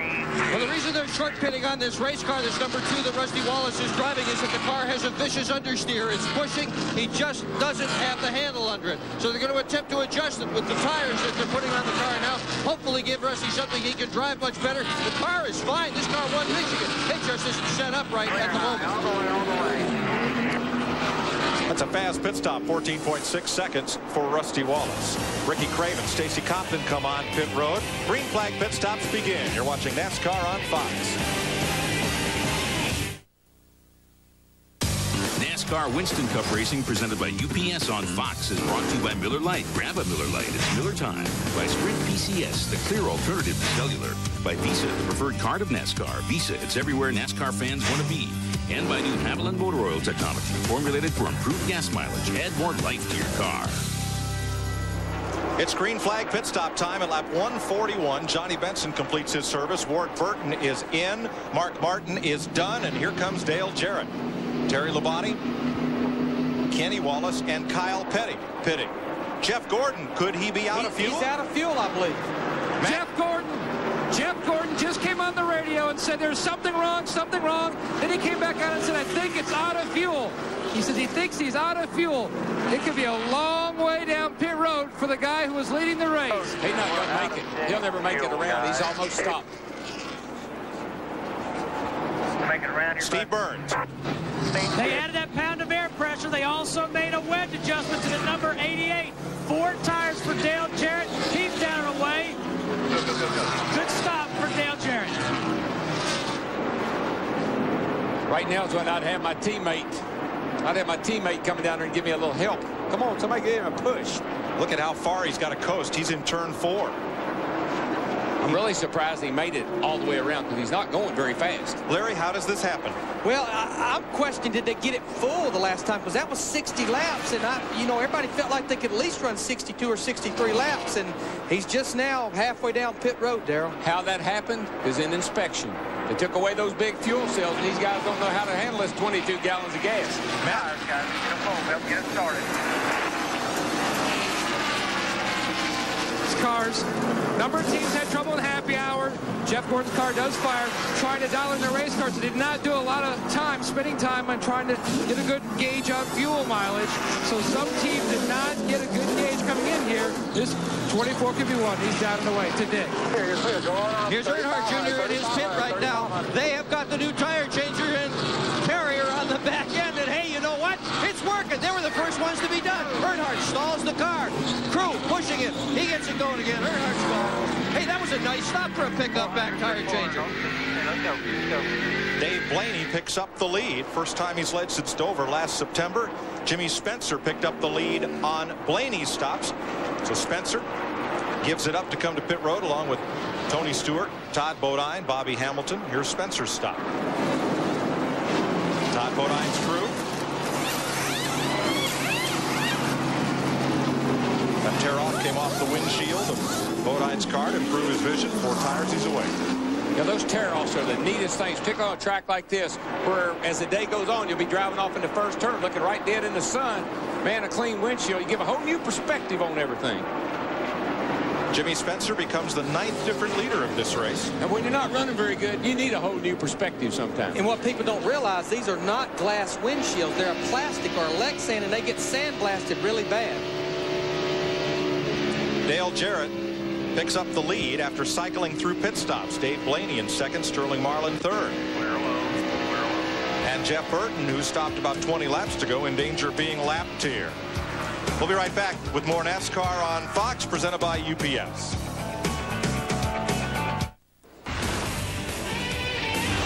Next weekend, we're at Darlington, South Carolina, granddaddy of NASCAR super speedways. All on Saturday, Winston Cup qualifying, Fox Sports Net, the Busch Race, and Happy Hour on FX. And then Sunday, NASCAR This Morning and Victory Lane to bookend our NASCAR Carolina Dodge Dealers 400 coverage here on Fox at 12:30 Eastern Time. Did you like running Darlington, Darrell? I love Darlington. It was just fun. It was one of those kind of racetracks you just race the track. It's where I learned to anticipate things. You always had to be looking ahead, thinking ahead, because you couldn't just pass people when you caught them. You had to pass them in certain places. Here at Atlanta, 152 laps. Dave Blaney's our leader. Todd Bodine has made an unscheduled stop and gone a lap down. Matt?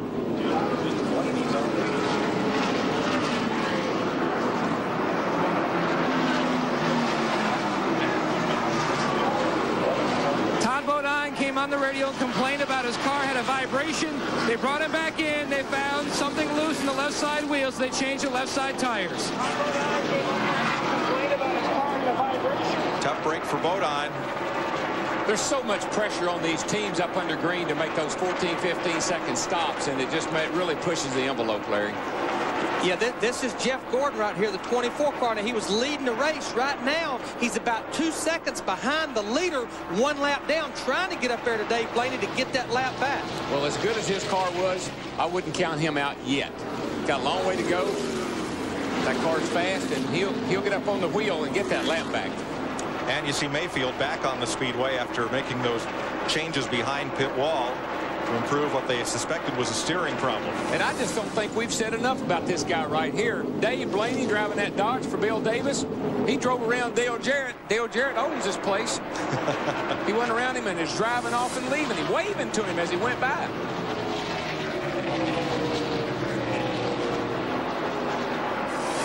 Blaney's had a great couple of weeks. He has. His car is awesome.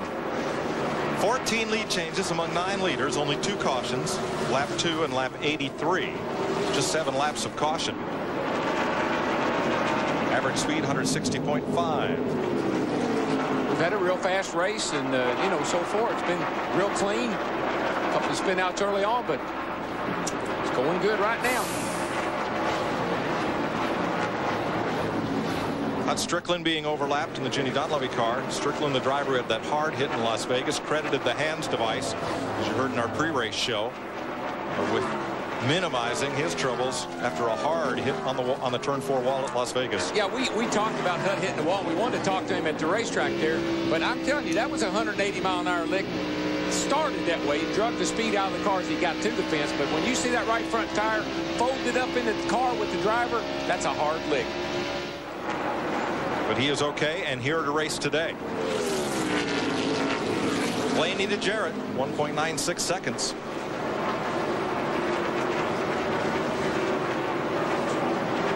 And Sterling Marlin, third, about 3 seconds off the lead. And this crowd for 7th place, Dale Earnhardt Jr. passing Kevin Harvick. For more on Harvick, here's Steve. Mike, we're with crew chief Kevin Hamlin. Kevin, your young driver is doing a good job. Have you made any adjustments to that race car? No, not really. We adjusted a half-pound air pressure at the first stop. Since then, we just kind of left it alone. He said that, you know, he's just trying to be easy with the car, take time with it, and hopefully get to see us with Insurance Plus. Monte Carlo a good finish at the end of the day. Caution is out. Robbie Gordon bounced off the wall at turn 4. Report of oil on the racetrack. We're under yellow. Here you see Gordon coming off turn 4, but he don't have near enough time to get back to Dave Blaney before they take the caution flag. Blaney has already taken it. That's Jeff Gordon trying to get back on the lead lap. Here is the car that brought out the caution. Tore the whole right side out. That thing, that is what we would call pancake. Pancake. Thank you.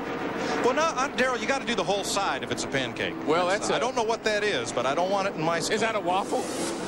He's kind of waffling, trying to get to pit road, and he will make it to his pit. So caution is out for the 3rd time today at lap 159. This is NASCAR on Fox.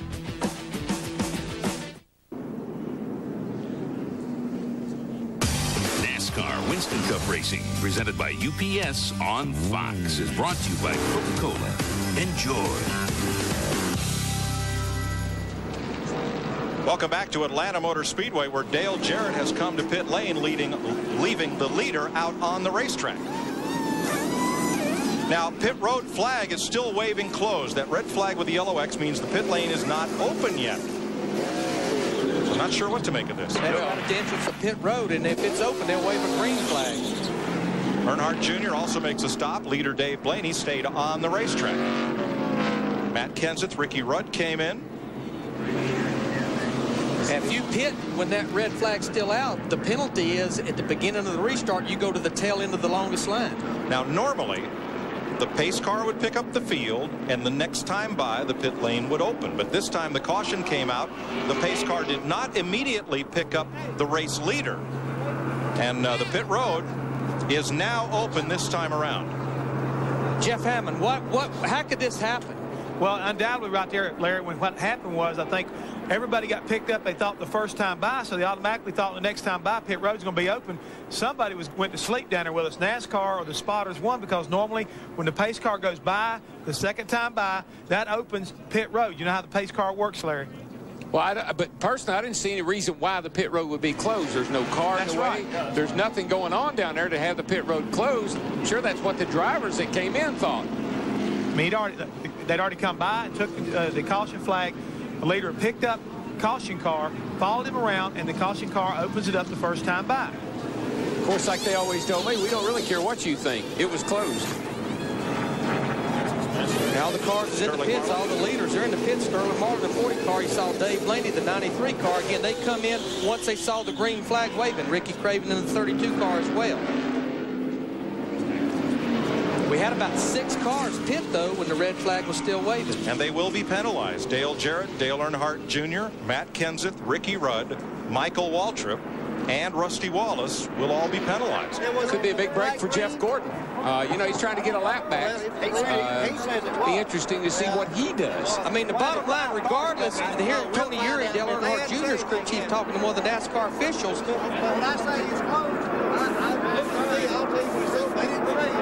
Well, clearly, when those cars pitted, Darrell, the flag was still waving at the head end of pit road. That was the red flag with the yellow X that indicated pit road was closed, and NASCAR said they kept the pit road closed, trying to get things cleaned up from where that oil and debris was. Yeah, where Robbie Gordon come on the pit road, slinging the tire, dropping oil, and regardless of why the red flag was waving, it's not open. That's right. Why doesn't matter. Jump in here. Come on, stop the box, bud. Well, does this mean it's a new race for Jeff Gordon? Well, he'll probably get out of the pit first here. He'll be the first car up on the inside line because he's still a lap down. But with some of the faster cars having to go to the back like Jarrett, it's a great opportunity for him to get that lap back. Remember, Gordon ran out of gas under green. 20 cars outside. 20 cars outside. Just hold your lane. Races Tony Stewart down pit lane. Is going to beat him. No racing in the pits, boys. No racing in the pits now. Let's listen to Dale Earnhardt Jr.'s radio.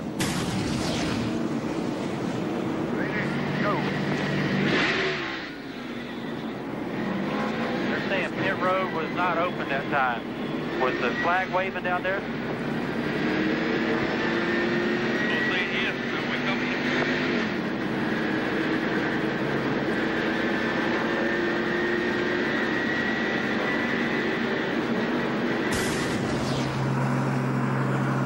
Well, apparently some of the teams thought pit road was open. The flag was clearly waving. It was not. Well, Dale Jarrett came in, and that would confuse everybody because if Dale Jarrett comes in, he's a guy that's usually on top of his game. You would assume the pits were open. Mark Martin has led a lap to pick up 5 bonus points. And now comes to pit road for service. You ride with the Pfizer Viagra cam down pit lane. This is NASCAR on Fox. Let's sort out these pit stops, beginning with Dick Berggren. Slow pit stop for Sterling Marlin, 20.13. Kinnan, the back tire changer, slipped in, he fell, and that's what did him in. Let's go to Steve. A lot of confusion here in the 88 pits as well. Todd Parrott just asked the spotter, Bob Jeffrey, on the roof, could you see pit road was closed? He said no. Dale Jarrett didn't know it was closed. Let's check in with Matt Yoakum. The leader, Dave Blaney, in the 93 car, and his crew chief, Doug Randolph, discussed any changes. No changes for the 93 car. He was very, very happy. The car was very good in turns 1 and 2, a little loose in 3 and 4. To Jeannie. Well, that's life in the big city. That's the word on the radio in the 17 pit. Matt Kenseth was told to follow 88 in, and that's exactly what he did as we go green here. Kenseth said he didn't see the flag waving, so he's not sure what was going on. He just followed the 88 car. He did get an opportunity to tighten up his car. Half-pound out of the right rear and air pressure adjustment for all new Ford tires. And Jeff Gordon just jumps out in front of the leaders, so he's hoping for a quick caution here. Gordon is now on the tail end of the lead lap. The car right behind him, 93, Dave Blaney in the Dodge, is the race leader. And this is when you're most likely to have a quick caution. A couple of cars will get together, a little sheet metal fly. Might catch one here, guys. Of course, he's got to stay ahead of that 93 car now. That's part of the equation, you know. That may not be an easy task because Blaney has been strong all day.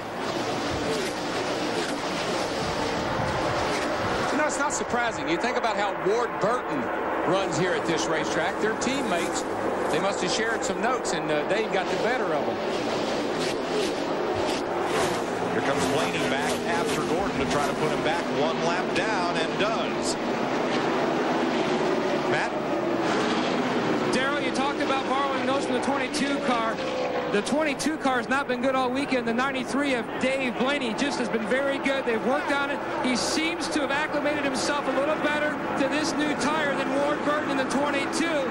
The 93 car of Dave Blaney coming on. Could be a very good career-making day.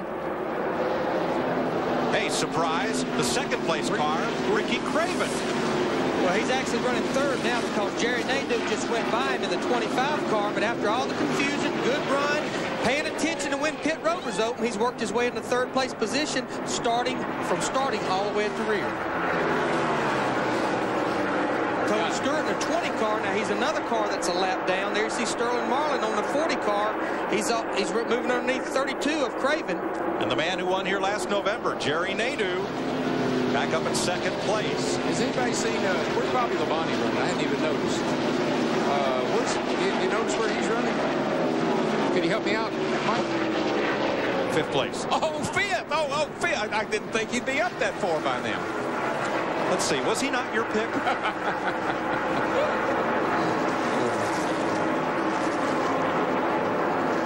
There is Bobby Labonte, the Winston Cup champion. For those of you with surround sound, let's put 800 horsepower in your ear. Crank it up.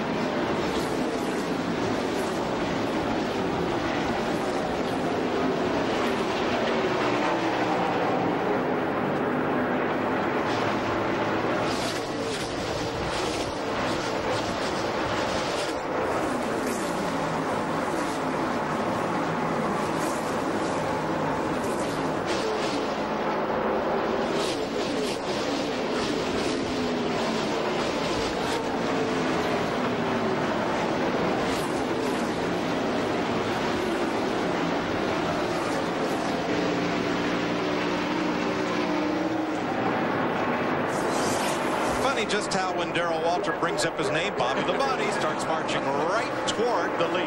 Ooh, he looks good right now, too. He's really fast. He runs high and low. Listen, he's used to running this racetrack on the bottom, and I think he's just having to find him a new driving style for today's race. Boy, close company. Benson and Harvick almost slapped together coming out of four. Look at Benson. Got real loose right down on the bottom, getting into turn one. He's still running around the bottom, though, coming right here underneath Harvick in the 29 car. This is a battle for sixth. He takes the position off turn two. You just got to turn those wheels a little bit harder to the left when you run around the bottom, and that'll cause them to snap loose every now and then. Dave Blaney had 1.55 seconds last time by on Jerry Nadeau. Increases that by a 10th this time around.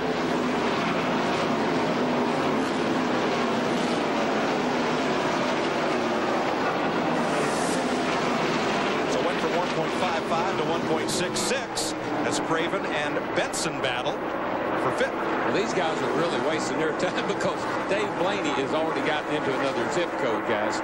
He just drove off and left these guys. Benson got those fresh tires. Don't know he's right around the bottom. He's going to take over fifth position. Well, Nadeau brought a little bit of it back. Gained about 5/100ths on that last lap. I don't care what kind of racetrack you own, if you're on Martinsville or you're on Atlanta or Daytona or Talladega, that running side by side kills your lap speed. Look at Harvick, going to bring it all the way to the bottom right there, all the way on the white line. Well, it worked for Benson. Harvick will try it. I mean, this is his kid's third Winston Cup start, and look at him up here. Nobody told him you ain't supposed to do this in your third start. Well, he was very impressive yesterday. Has been in the Busch car, and he's turning a lot of heads right now in that Cup car. And in 3 races, the only mark I've seen on his car is on that first lap at Las Vegas, just barely caved the grill in a little bit. But you know what? That's what you got to do to a race car to be at the end of these things. Well, that's how you learn. You got to get seat time. You got to run these races. You got to figure out this isn't 200 miles, 300 miles. This is 500 miles, 3.5 hours. Got to pace yourself, buddy. He's going to make a shambles of the rookie race this year if he keeps this up. And right now, he's the highest placed rookie in the race. Steve? you're exactly right. It's amazing. Kevin Harvick, on the last 3 stops, they have made no adjustments to that car with the exception of putting 4 new tires and pulling a 4-inch piece of duct tape off the grill. They have not tweaked that car in any other way for the 29 of Kevin Harvick. And Mike, let me tell you, when you take a crew chief like they have, Hamlin, you take a car owner like Childress, and you take the experience they've had through the years with Dale Earnhardt, this kid has fallen into a golden opportunity. He doesn't have to tell them anything because they know what to do. But Kevin Hamlin told me he's got a good feel for that car. He's able to tell you what that car's doing. Said he's been struggling a little bit, talking about what the car's doing in the race, but in practice, he's done a great job of telling what that car's doing. There's your leader, Blaney. Bobby Labonte keeps marching toward the front. He's past Ricky Craven, and he's now up to 4th place and closing on Sterling Marlin. Jeannie? Well, I know that Darrell wants to take all the credit for this, so I made my way over to the 18 pit. They said, yeah, okay, maybe part Darrell's. But actually, they took a pound down in all 4 tires, and within their past couple of pit stops, they took out 5 rounds of wedge. Bobby is saying it's the first time this car has felt good all day. So, yeah, I think that's Darrell's doing, right? Well, that's what I'd have done. I'd just keep letting air out of the tires until he said it felt good. Larry, is 1 pound on all 4 tires, is that a big change? That's a pretty big change. But what that's doing, that's like softening the springs on that race car. It's getting it down in this slick racetrack right now. But I'm going to tell you what, 5 rounds of bite out of that thing, that's really freeing that car up. That's a lot of wedge out of that car, Darrell. That's probably a percent and a half of wedge. And that's a lot. But what they're doing, Jimmy Maycar, Bobby Labonte, they know they got to keep up with this racetrack. This racetrack gets tighter and tighter. The car turns less and less as the race goes on. Well, yeah, we say it gets tighter, but actually it gets slicker. That's really what the driver would like to be able to tell the crew chief. He's complaining about his pushing, but it's because he's not getting the grip that he would like to have. And you got to rotate that grip from the back to the front. Bobby Labonte, 5 seconds off the lead, 5.9 seconds off the lead. Dave Blaney's Dodge for Bill Davis Racing up front at 182 laps, and the 99 of Jeff Burton being lapped. Engine on Burton sounding a little off, and another bad day for a fellow we expected to contend here. 182 down, 143 to go. Here at Atlanta Motor Speedway, NASCAR's fastest unrestricted track. You're watching Winston Cup Racing on Fox, presented by UPS. NASCAR Winston Cup Racing, presented by UPS on Fox, is brought to you by UPS, the official delivery company of NASCAR. We want to race the truck. People love the truck. Riding along there with Dale Jarrett. Welcome back to the Cracker Barrel Old Country Stores 500 here at Hampton, Georgia. This is where your Koch family of drivers are running. Bobby Labonte racing that group in 4th place. Well, Jarrett slid back a little bit. Of course, he came from the rear. I guess that's one thing we had to remember.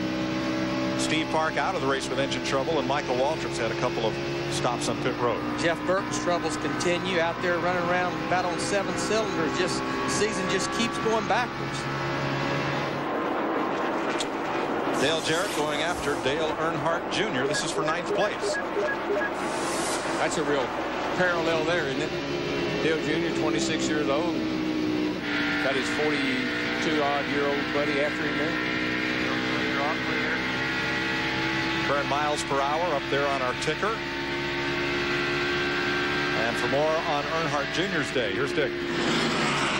Junior's been calling it with his pit, Mike, and he's talking about a vibration in this car. We have heard an awful lot about vibrations in the last couple or 3 races. And some of the crews are thinking that possibly what's happening is that this new tire has got a little debris that builds up on the wheel itself, so it'll make the tire feel as if it's got a vibration. Not something that's really bad, like a loose wheel or an equalized tire.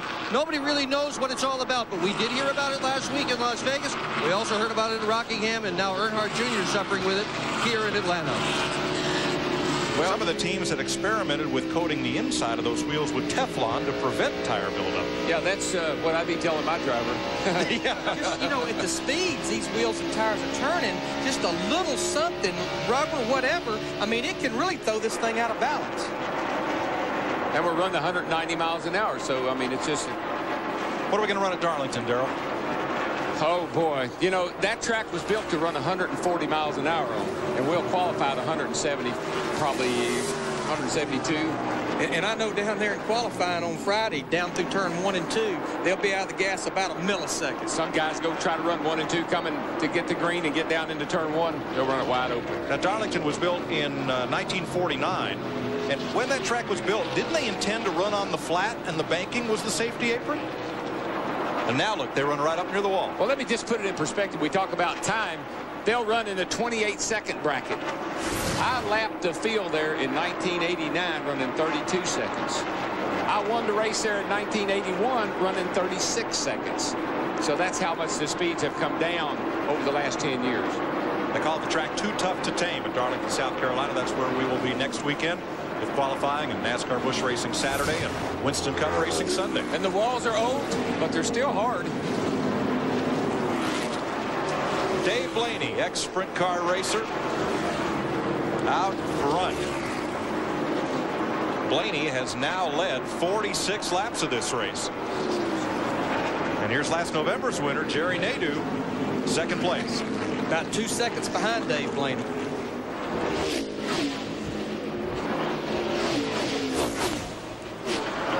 Dave Blaney opening it up, Matt.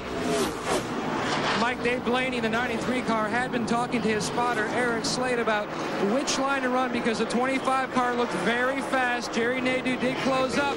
So Dave Blaney started searching around the racetrack. He found a little better line and now has slowly started inching away. His car is very, very good on long runs. They just need a long run to show it. Mike, you know how many laps Blaney had led in his career, Winston Cup career, before today? Not many, 10 or so? 4. Wow. So he's having, as was mentioned earlier, a career day. Had a great run last week in Las Vegas. My vote for most improved team of the young season is this one right here. Yes, sir. Cruz watching it on the Jumbotron. Back of pit road as Dave Blaney tries to dominate here in Atlanta. You're watching NASCAR on Fox. Welcome back to the Atlanta Motor Speedway, the Atlanta 500. And don't forget Totally NASCAR with Steve Burns. It's totally entertaining. Weeknights at 6 Eastern on Fox Sports Net. With Jeff Hammond, Chris Myers. We're trackside in our mobile studio unit. Let's recap the race so far. Jeff Gordon, Kevin Harvick going at it early. This is on lap 19. Kevin gets loose and slides up. Gordon gets by. And then Sterling Marlin, after Gordon had led for a while, Jeff, he had led for at least a lap, but eventually Gordon gets back in front of him. Yeah, it's like Sterling's tires were good for a while, and all of a sudden here comes Jeff Gordon's car, got working good. Here we see Steve Park. He loses the engine. Standing there talking to crew chief Paul Andrews. He was out, and then on lap 143, he runs out of gas. Jeff Gordon, the leader, ran out again. Look at his pit crew. They're totally stunned. Gordon fell to 24th, but got back in it when at least 5 cars went into the pits when they were not supposed to. As you saw, the pit flag, Dale Jarrett, one of those, and fell from the lead. So Dave Blaney, who was in the lead pack last November here in Atlanta when he was tapped from behind and wound up 18th, is your leader. He's been the leader since lap 149. His best finish so far, 8th and 9th on the Winston Cup circuit. Blaney's getting ready right now to put Rusty Wallace a lap down as he works him as he go off in the corner. We've had 16 lead changes, 10 different leads. Again, Blaney on the lead. What should we look for here over these last 123 laps, Jeff? That the Blaney bunch do not beat themselves. Right now, they got that car on a rail. He really looks awesome. And the biggest thing is he just got to be patient, work with his spotter, let everything kind of come to him because everybody's got to catch him. But the guy right now that's trying to make up ground is the 24 car. He's coming trying to get his lap back. All right, Jerry Nadeau, who won last November right behind Blaney, following Sterling Marlin, who, of course, is the current points leader on the Winston Cup circuit. Let's go to Steve Burns. Chris Myers, there's a young man named Rick Colson who works on the 88 of Dale Jarrett. You can see he's practicing raising the track bar. That's an adjustment tool. He'll put it in a hole in the bottom right part of the windshield, rear windshield. He's also the catch can man. He catches overflow gas. He'll make this adjustment at the same time. Back home in Charlotte, North Carolina, he's a firefighter. Now here's Dale Jarrett, one of the 6 cars that was penalized for pitting too soon during the caution flag, a lap before pit road was open. We got trouble. Todd Bodine spinning off turn 4. Slides through the grass and he saves it, loops it again, but he's going to stay off the racetrack with it. Caution's out. Lap 205, Todd Bodine with a spin down through the infield grass. Quickly, the cars that were penalized on that last caution flag. Jarrett's now back up to 9th. Dale Earnhardt Jr. 10th. Ricky Rudd 11th. Matt Kenseth 12th. And Rusty Wallace back in 16th. Just on his own. Nobody in front of him or behind him. Back in the throttle off turn 4. Just loops around with him there.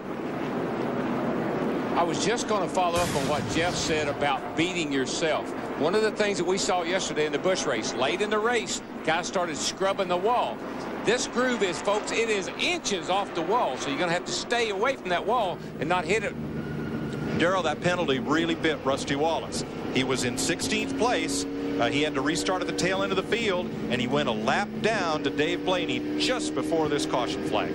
We get you all down here in 1 and 2.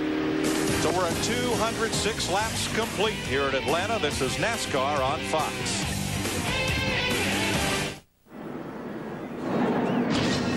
Welcome back to Atlanta. Let's show you leader Dave Blaney, Sterling Marlin, and Bobby Labonte's pit stops here under caution.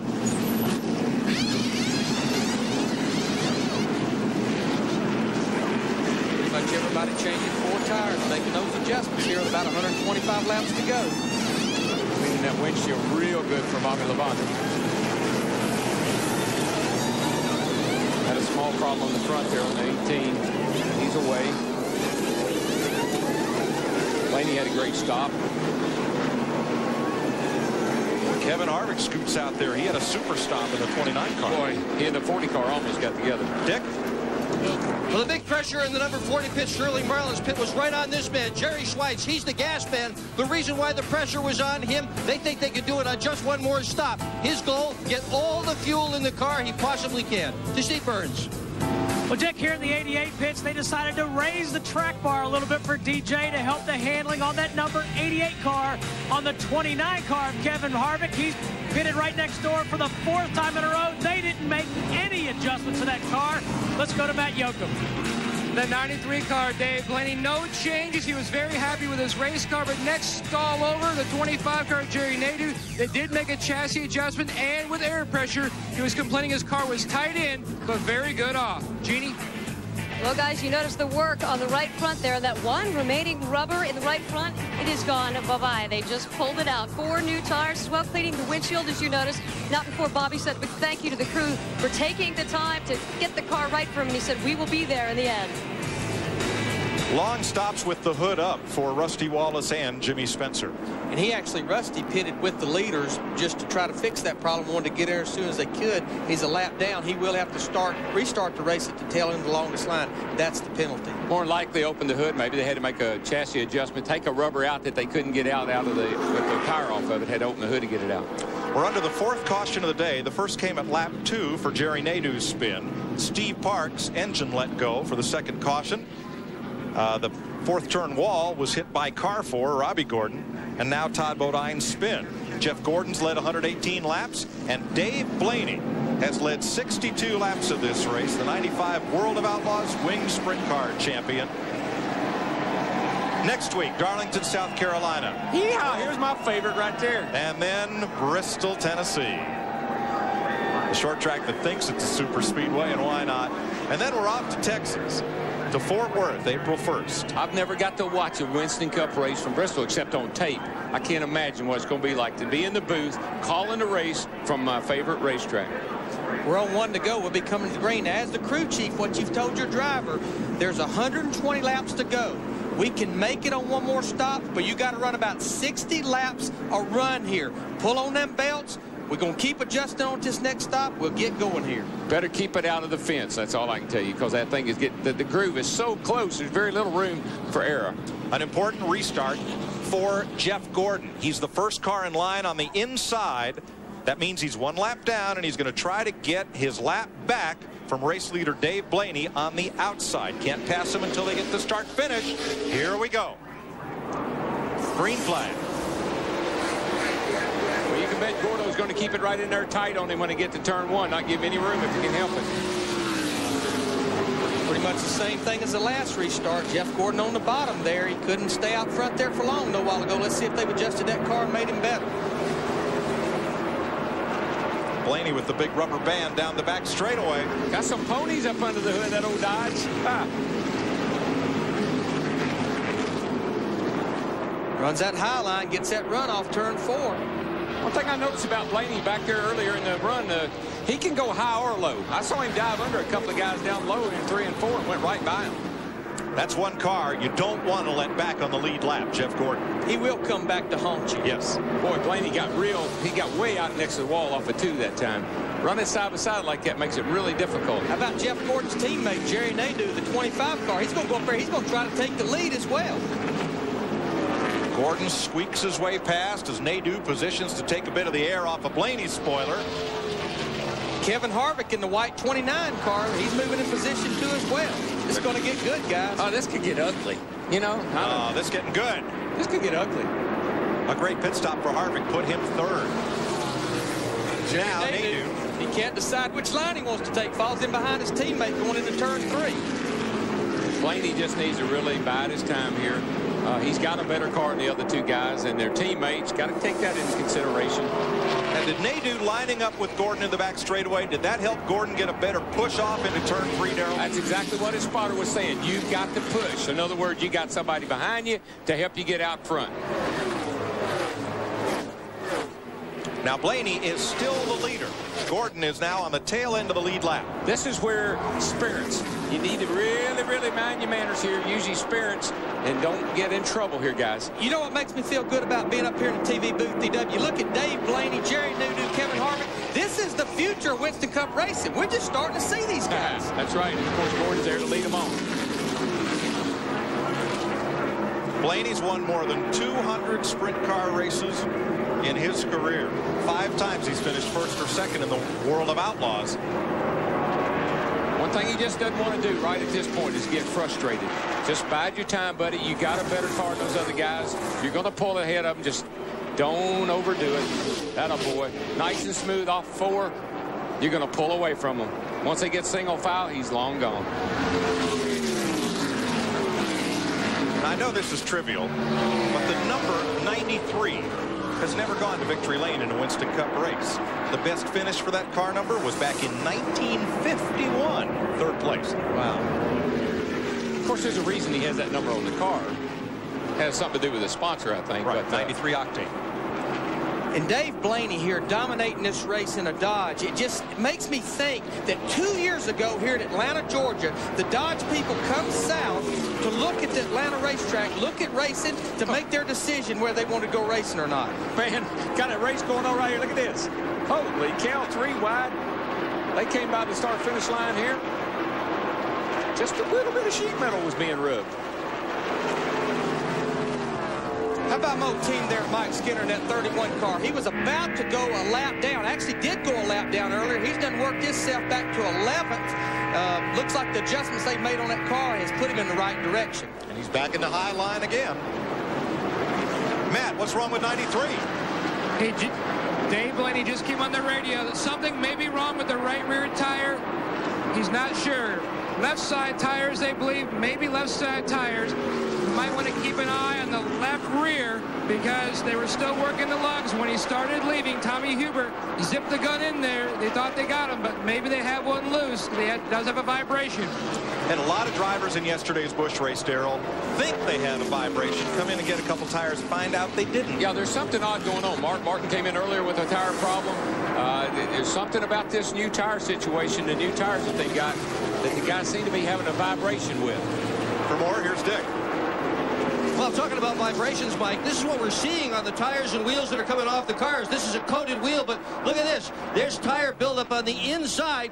This is all we've got for wheel weight on the inside of the car, and you can pretty well believe that that weight on the other side from old tires could offset the wheel weight. The 93's on pit road. He's coming down. Whatever it is, it's bad enough he thinks he's got to stop. Well, at 190 miles an hour, you don't dare gamble. No. He's got a fast car. He'll get back in this race. Dave Blaney finally comes to a halt. He does have a lug missing on the left rear. There is a lug missing. That's probably why he had the vibration. A costly stop for Dave Blaney, who was leading this race and starting to run away. He's down and away. Heartbreak in the 93 pit. Well, that's a great pit stop. Unfortunately, he just didn't need that.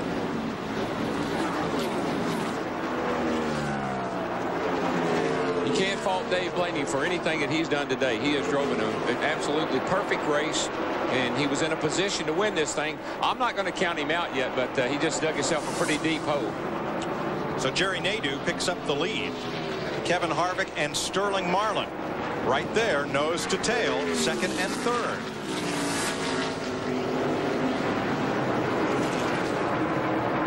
Guys, here we go again. We talked about it earlier, Darrell. Don't beat yourself. Under caution, what do? They get in a little bit of a hurry, and it costs them big. Now they got to go back and scrap and claw here with less than 100 laps to go to try to get back to where they should be already in the lead. Yeah, it's a little late in the day to get yourself in trouble like this. Hard to make up a lap when you get down near the end. Right. Dave Blaney did lose a lap, making that green flag pit stop.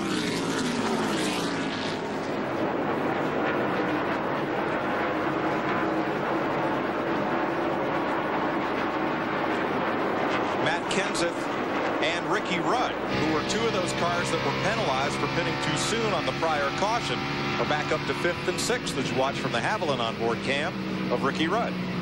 And look how close, right up to the wall. I mean, there's no room at all. There's no room for margin for error whatsoever. Earnhart Jr. passed Rudd. He was another of those drivers who were penalized. It wasn't a big penalty, but it was to the end of the lead lap car. Well, actually, the end of the longest line is where you go back to.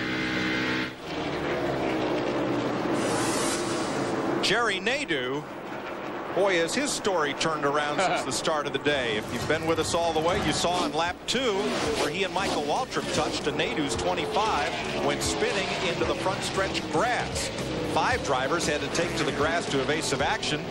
Now he is our leader. Sometimes you got to be lucky, sometimes you got to be good, and then some days you're both.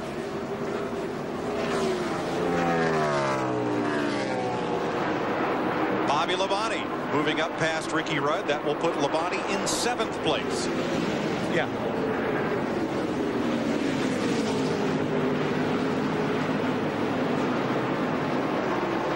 Got a lot to do down there on pit road in 16 seconds, Jeff Hammond. That's right, Mike. I'm sure everybody at home right now is wondering what happened on that 93 car of Dave Blaney when he come into pits. Whose fault was it? Why did the crew chief make him stop and put the nut back on? What goes on during a pit stop, and the way I look at it is the jack man is kind of like the quarterback. He starts this thing, he goes out, he jacks the car up on the right side. He's not supposed to drop it on the right until they got the lug nuts tight enough to where they can be let down. He comes around, he jacks the left side up, and he's not supposed to drop that jack. He knows that those tires are on there and tight. So sometimes when you're looking for who's got to make that call, it's not always the crew chief. It could be the jack man. He's the one that makes the final call. He's the one that drops the jack and tells the driver to go. The 88 car looks like a Dale Jarrett. He's making a move up through the field. Back to you, Mike. It's the UPS cam on board Jarrett, who presently is in 4th place, right behind Sterling Marlin. Well, that team's one of the best. I've said it before. They're one of the best at taking an ill-handling car and just keep tweaking on that thing. Little tire pressure, little wedge adjustment. First thing you know, there they are in your rearview mirror. Definitely, Dale Jarrett does a great job of telling Todd Parrott, his crew chief, what it's doing. Todd Parrott does a great job orchestrating the changes that makes that thing better toward the end of the day. Here you see wide open throttle down into turn 3. Down the middle of turn 3 and 4, falls down about 158 miles an hour. RPM start crawling back up, down the tri-oval, wide open throttle. Start and finish line right there. Still wide open, 8,600, 86, 8,800, 193 miles an hour off into turn 1. That tells me he has picked up the pace. When he's doing 188, turning that many RPM, he's after it. We'll keep an eye on him. Right now, he is 3.1 seconds off the lead.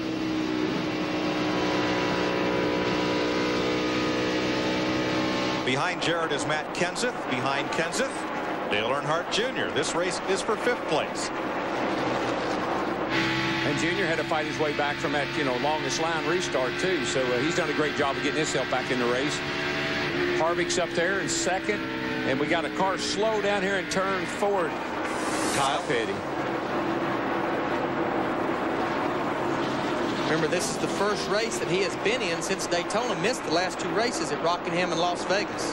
And that's how you get behind. That's how you get behind on everything. Car development, engine development. When you don't run the races, you can't make your car better.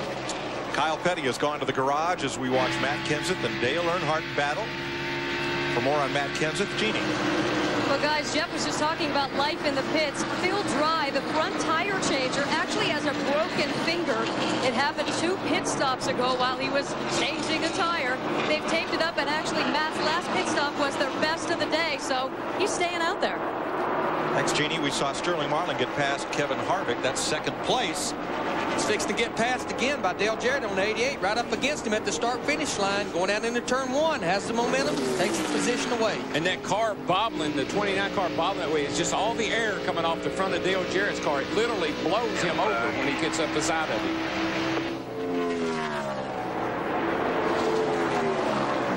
I think the 93's back on pit road, guys.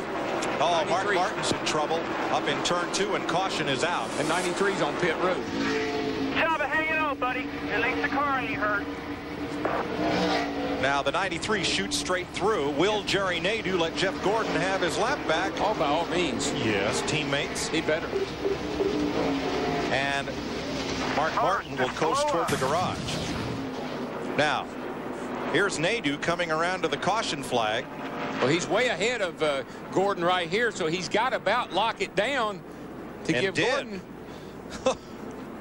I'm telling you, that's when the guys on the roof are hollering, back it down, let Jeff get his lap back. And they're having to do it in a big hurry. In a hurry, because they wasn't expecting the caution. Martin takes it straight to the garage. Whoa, and almost, well, he misses the turn. Oil on his tires. A lot of oil on the tires. He just couldn't get it turned in there. Plus, he rode around on the bottom of the racetrack.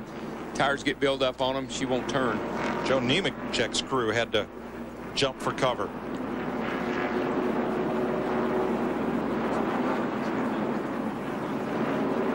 Close call. Here's what happened down in turn 1. Right where she turns the most RPM, Larry. Right about 8,800 right there. And they just won't take that. 500 miles is hard on these engines. Boy, look at it. He had his hands full, oil getting all underneath those rear wheels. He chases up the racetrack. You heard one of the crew members say, good job hanging on. Pit road is a busy place again. And guess who gets to come in with the leaders? Jeff Gordon. Jeffy boy. Matt? And Jerry Nadeau comes in as the leader. His car's still tight. They're going to adjust with more air pressure and a chassis adjustment. Let's go to Dick Burgers. Sterling Marlin in for 4 tires as well. This will be just 4 tires. No chassis adjustments at all. Darren Wolf on the front. 25 cars out. 50 Burns. Dick, this time they made no adjustments to the 88 of Dale Jarrett. The 40 is out. Kevin Harvick right behind. And surprise, surprise, again, no adjustments to that number 29. He's just going to drive the wheels off of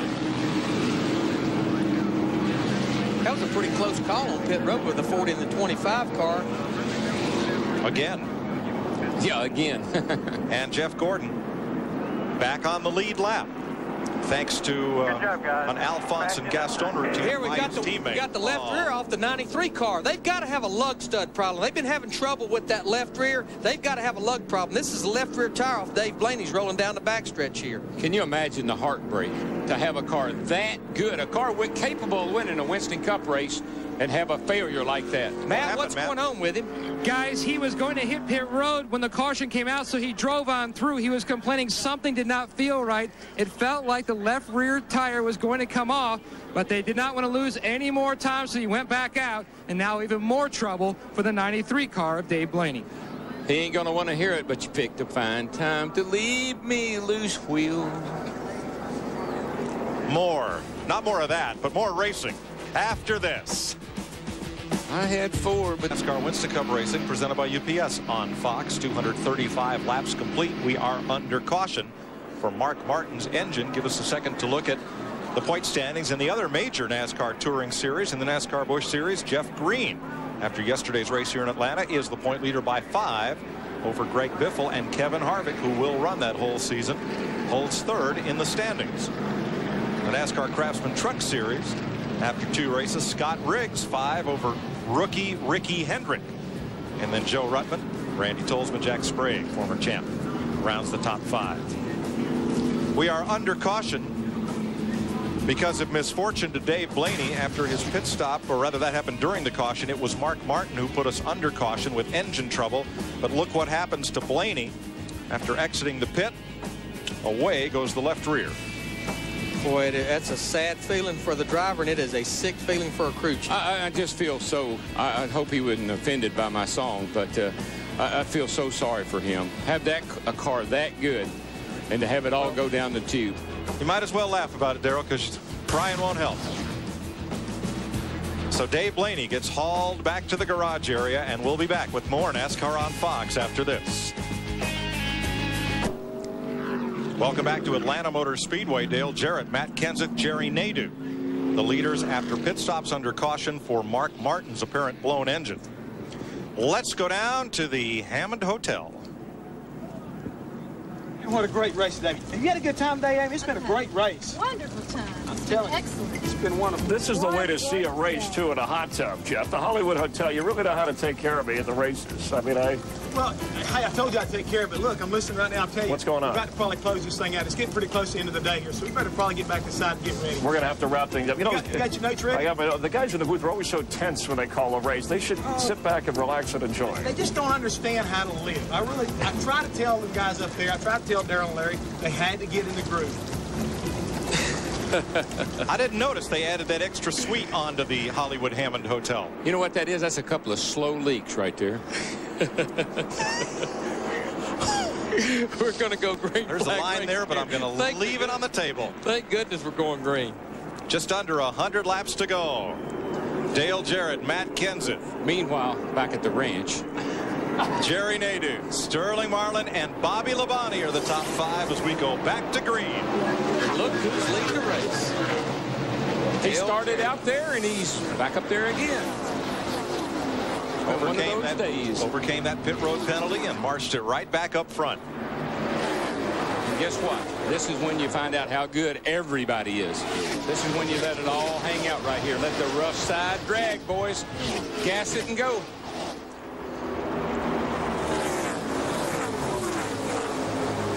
Old Junior called me up and said, Darrell, you want $250,000 or you want 75? That's all he had to ask me. And by the way, you ain't laying down on me, are you, boy? Looking out of Tony Stewart's car. Again, Tony a lap down. Look at 3 wide here. Michael Waltrip, Bobby Labonte had to get out of the throttle. Todd Bodine goes by. Ricky Rudd goes by. Jeannie. With the 18 cars, he doesn't have much control. We're told he just lost a cylinder. Well, it's going to make my prediction a little sorry for the day.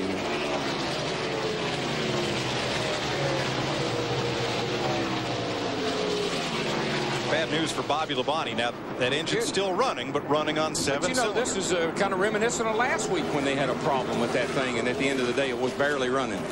Wasn't last week it a fuel pickup problem? Well, that's fuel what pressure? they called it in the beginning, but I think it was something else. Man, we're going to have a pass for the lead here. Come on, here comes Nadeau.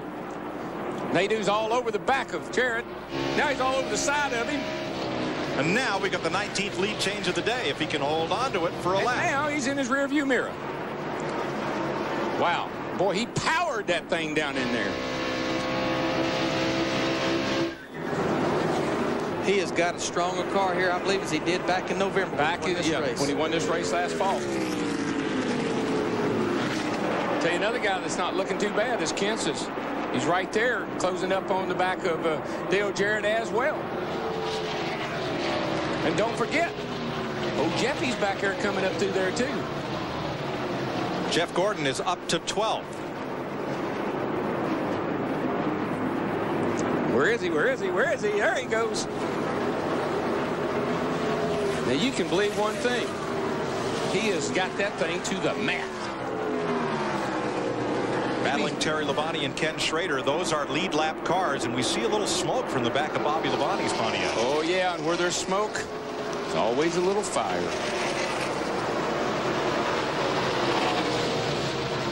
.32's off the pace on the pit lane. Trouble for Ricky Craven. He's had a great day. And that was a lead lap car.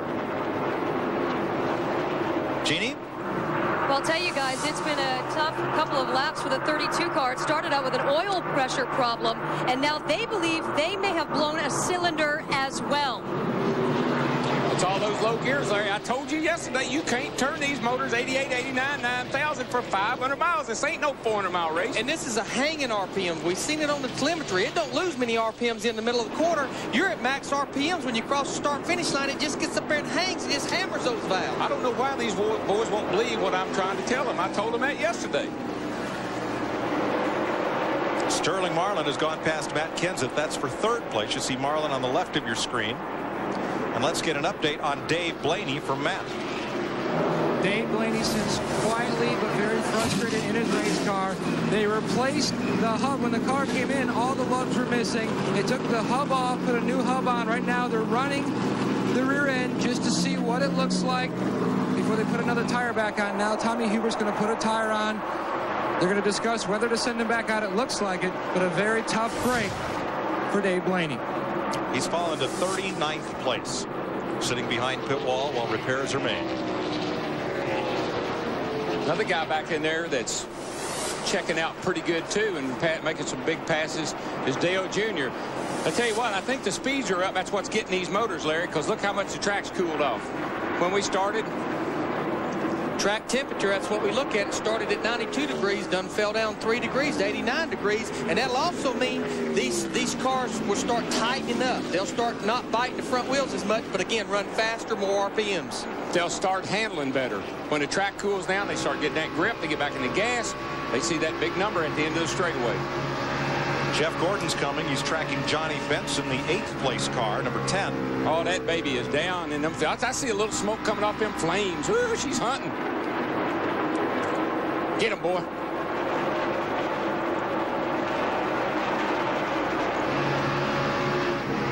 They'll work past Michael Waltrip, who is laps down. It's the Napa onboard camera from Waltrip.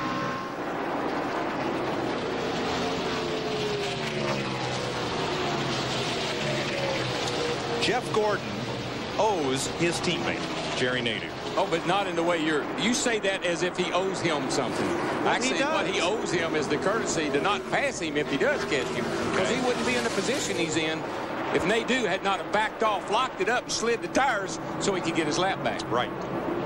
So he owes Jerry Nadeau a favor. Right now, he's almost 8 seconds behind his teammate, Jerry Nadeau. But one thing we hadn't talked about, when that last caution come out, everybody still will have to make a pit stop. We still, if it should stay green, everybody will have to pit. And Nadeau started up on the front. He's in clear traffic. I mean, he doesn't have anybody in his way. And Gordon's got to come through everybody to get to him. So he's got a monumental job ahead of him to get up there and race him for the win. Chevy, Ford, Dodge, Chevy. At the front. How'd you like that? Monumental. Monumental. Hey, I ain't no slow leak like them cats down yonder are. Clear. All right, let's cycle back here and look at the intervals behind Jerry Nadeau. First, Dick Berggren. In the Human Resources Department of this afternoon's Big League Automobile Race, let me tell you what a crew chief is and what a car chief is. Crew chief's a guy who has to take care of the media. He has got to make all the calls about when the car comes in, what they're going to do to it on pit stop. The car chief is the guy who handles just the mechanical end of things. Well, the car chief on car 25, driven by Jerry Nadeau today, ordinarily is Gordon Gibbs. But when Tony Furr, the regular crew chief, was suspended for 4 weeks for a violation at Daytona, Gordon Gibbs was told, you will now be the crew chief as well as the car chief.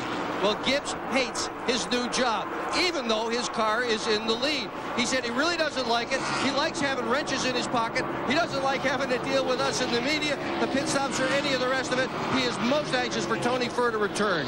I don't know. He may change his mind if he wins this thing, Mike. Let me explain something to you. All the races I won, I had one guy that did it all. I mean, I don't know about this crew chief, car chief, and all these specialists. I had one guy and he had to do everything. But what happened, it's become a lot like a football team. You've got the head coach. He's the crew chief. He's the one that kind of looks over everything, and he's got to surround himself with a good defensive coordinator, good offensive coordinator. If for whatever reason, the head football coach gets sick or gets fired or whatever, one of the coordinators steps up, he becomes the head coach. All right, now, is Jeff Gordon coming? Last lap, Gordon was 9.8 off the lead. Now he's 10.5. Well, he's hung up in traffic. He had a really tough time there with some traffic. And a couple of cars boxed him in, and he had to back out of it for a little bit there. I'm not sure what the problem is now, though. Bill Elliott's fought hard all day in that number 9 Evernham Dodge. 17th place, a lap down. His car, Gordon's car, still looks like it's pretty fast to me. Dropped to the bottom and got around Bill Elliott. And let's check that interval and see what that does.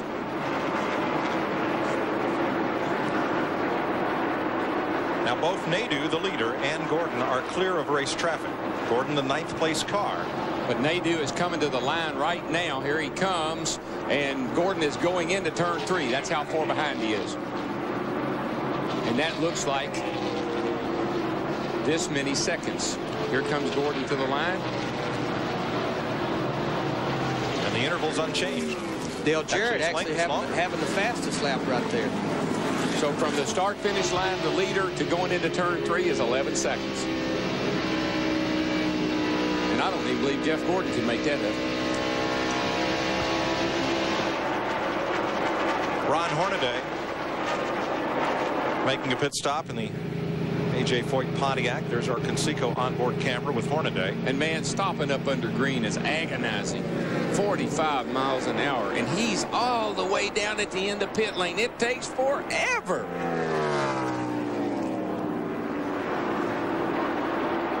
Going to look at left side tires on Hornaday as you watch the 2 leaders, Nadeau and Jarrett.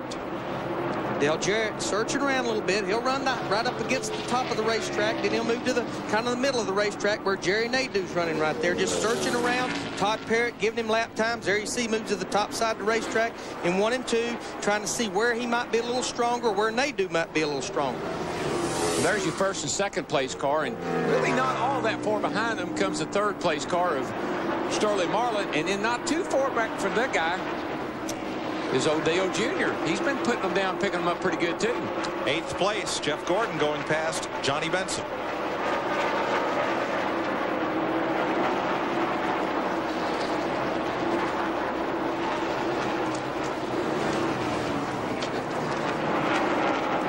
We talked to Jerry Nadeau about the intensity of the experience of winning here, his first win last November. Yeah, it was pretty cool. I mean, the last 7 laps was amazing. I told my spotter right before the green flag, I said, make sure you give me a rundown of every lap till the last lap. And, well, we were getting down to about 4 laps to go, and I could barely hear what he was saying. And he started out, you know, saying, like, okay, 7 laps to go, 6 laps to go. Then it was like 5 laps to go, 3 laps. I mean, he couldn't talk. So that tells you how excited, you know, he was and the team was. And you know, after we did our donuts and come on pit road, every one of our guys on the team had a tear in their eye. And it tells you how competitive NASCAR racing is and how hard these guys work. Well, he's a great young man. I tell you, he's going to be good, and he's got a great future ahead of him. And good sponsor this year, good program, ready to win some races. Hope he's got a good mirror because it's getting filled up. Ruh-roh. Here comes the truck. For more on DJ, here's Steve. Larry McReynolds, you are right. Todd Parrott, the crew chief on the number 88 for Dale Jarrett, is calling lap times. But DW, I'm curious. I've heard Todd Parrott say 3 times, DJ, take care of that right front tire. How in the heck are you supposed to do that going into the corner at 190 miles an hour? Well, Steve, you really don't do it going in the corner. You back off a little early, but what he's telling him is don't get back in the throttle so hard that you get that right front pushing. You skating that front end. Let the car set. Let it take a set. Stay out of the throttle until the car is planted, and then get in it and go. And that's what you see him doing. Rolling out early, but getting in it nice and easy and running it off the corner with the front end pinned down to the ground. Larry, I got a question for you. You're sitting up there on that box right now. What do? Do we take it to the full length of the fuel stop and come in and get 4 tires, or we're going to split the stop today? No, I'm not going to split it, but they could go to about lap 295 to 300, but I am going to short pit just a little bit. We're just about getting ready to have a lead change here. About maybe lap 285, no question, we're going to get 4 tires. Here comes DJ, 88 to the bottom side, here at the start-finish line, wanting that lead back. Now, let me tell you two guys something. Like I told you last week, he just got the lead there. You come down pit road at 45 miles an hour, I'm going to lose a lap. And I don't want to be a lap down when that caution comes out. So y'all going to have to sit on that hot stove down there and sweat a little bit. But, Darrell, you got to trust me on this. And I want those fresh tires a few laps earlier than my other competitors. Trust me. All right, I'm listening. One other thing, Darrell. Remember one other thing. I've already got it now on tape. I heard you a minute ago. One guy does one thing. Let that crew chief right there sit on that stove for you, buddy. He'll take care of it. Ron Hornaday just came back down pit road for another stop. Well, my car's so good, I just wanted to call in and quiz you a little bit. I want to be sure you know that you're making the right call. And I bet you one car that will come to pit road early will be the 24 car. He knows because he had that fuel problem earlier. Gordon Gibbs there, the 25 car's crew chief, acting crew chief for Jerry Nadeau. Well, it's becoming overcast, and the track, I'm sure, is going through a huge change right now. That can make a big difference. It seems to have made a huge difference in Dale Jarrett's car, for sure. By the way, Ron Hornaday's car pushed to the garage where it will join Mark Martin, Kyle Petty, and Steve Park. What's wrong with Hornaday, Dick? He's pretty well lost the clutch on that number 14 car, Mike. He made a couple of pit stops, a lot of smoke on the last one. Back into the garage with it. He's in trouble. Kevin Harvick at 6th place. He lacks about 3 seconds to Matt Kenseth, battling Ricky Rudd. Now, that is for position. That's the 6th place battle. And I look at Ricky Rudd there, looking out the front windshield right here. Started 23rd. We've talked about the tire here at Atlanta. Ricky Rudd and this race team is the one that come here in January and helped Goodyear confirm this is the tire they wanted to run here. Sometimes it helps a team to help Goodyear do the tire test that gets you long runs on the race tire. Yeah, I don't say it helps the team. It absolutely is a big advantage, and that's why they have to rotate around a lot of different teams and let a lot of different teams do the tire test. We used to do them at juniors, and I always had an advantage when I went to a racetrack when they had a new tire.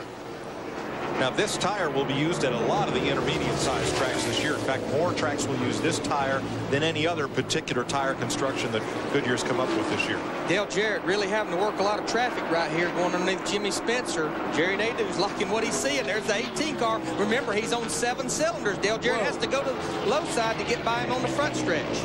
Boy, that takes a lot of confidence in the other guy when you can cut down in between a couple of guys like that. That was Kenny Wallace and Bobby Labonte, and he knew he could do that, and they'd give him room. You know, it's going to be the 2nd week in a row that Bobby Labonte does not finish on the lead lap, combined with being in the big wreck at Daytona. Tough start for the defending Winston Cup champion. Matt? The temperature is dropping down on pit road. Gordon Gibbs and Jerry Nadeau were talking over the radio about what they're going to do on their final pit stop, which they would like to see around lap 280 to 285. They will make a significant adjustment. Moments before, Gordon had all the guys huddled around with their headsets off, talking about the changes that they will make. They did not talk about it on the radio because the 24 team of Jeff Gordon is right next door, and they don't want to show their hand to Gordon or the leader, Dale Jarrett. Noticing one thing a minute ago when they were showing that shot. The gentleman was talking to Gordon Gibbs, is Ken Howes. He's been with Hendricks for a long time, worked with some of their GTP cars. Very, very smart guy, understands pit strategy very well. Now, Jeff, one thing I know they won't do, I don't think they'll do with success, is even with about 25 or 30 laps to go, they will not try just 2 right side tires, because Goodyear has toughened this right side tire up. It's really been making those left side tires work and wear. Wouldn't you agree? I definitely agree with that right now. If you don't get 4 tires here today, you're going to shoot yourself in the foot, and your driver's going to come looking for you, especially if you're leading this race. I know DW wants 4 tires. Well, it depends on where I was running. I just got to tell you, if I was back in there somewhere and I was pretty good, just decent, I didn't have a shot at winning it, I'd roll the dice. I'd come in, get me 2 tires and a splash of gas, and I'd get to the end. Now, I know I'm going to get outrun, but I'm going to have such a huge track advantage that they're going to have to catch me. You're going to have a track advantage. They're going to catch you, all right. They're going to run all over you is what's going to happen. I tell you, a guy that's in the picture here, guys, don't count him out, is this little guy right here, Dale Jr. He's been moving up through there. He's in 4th place. 17's right there with him, Matt Kenseth, and Sterling Marlin is right ahead of him. Got some cars that are still in this race. Look, that's Kenseth right back there. He's just drafting Dale Jr., and they're making pretty good time right now.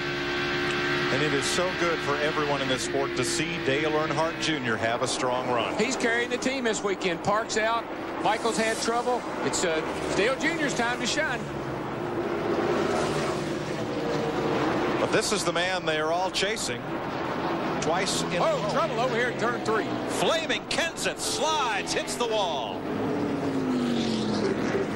Boy, that's ugly. That birthday cake had way too many candles on. Yeah, look at all the smoke inside that car. Man, that's an oil fire. He's got the window net down. He wants out of there.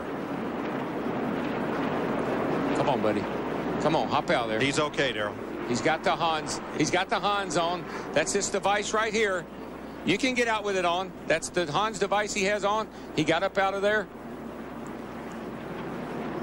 Caution, of course, is out at lap 275. See, that's what people don't realize. When you got to get out of there, you got incentive like he had to get out of there, you'll figure out a way to come up out of that thing. That looked like, never mind birthday candle, that looked like a Roman candle in turn 3. That was ugly, Mike. I mean, that's an oil fire. That's what happened. The engine blew and just got oil all over the headers, and the thing caught on fire. From Dale Earnhardt Jr.'s bud cam. See a little smoke coming out of it? Wow. Then she just ignites like a Roman candle. I'd say the whole bottom end come out of that motor, and this is the second Roush car that has blown up today, plus Jeff Burton, another Roush car, is out there on 7 cylinders. Too much gear. And they will pull some low gear. Oh, they will. They'll pull lower than anybody. Whoa, look at that. That's not a fuel fire. That is an oil fire. Looks like John Force going down the straightaway on a drag strip.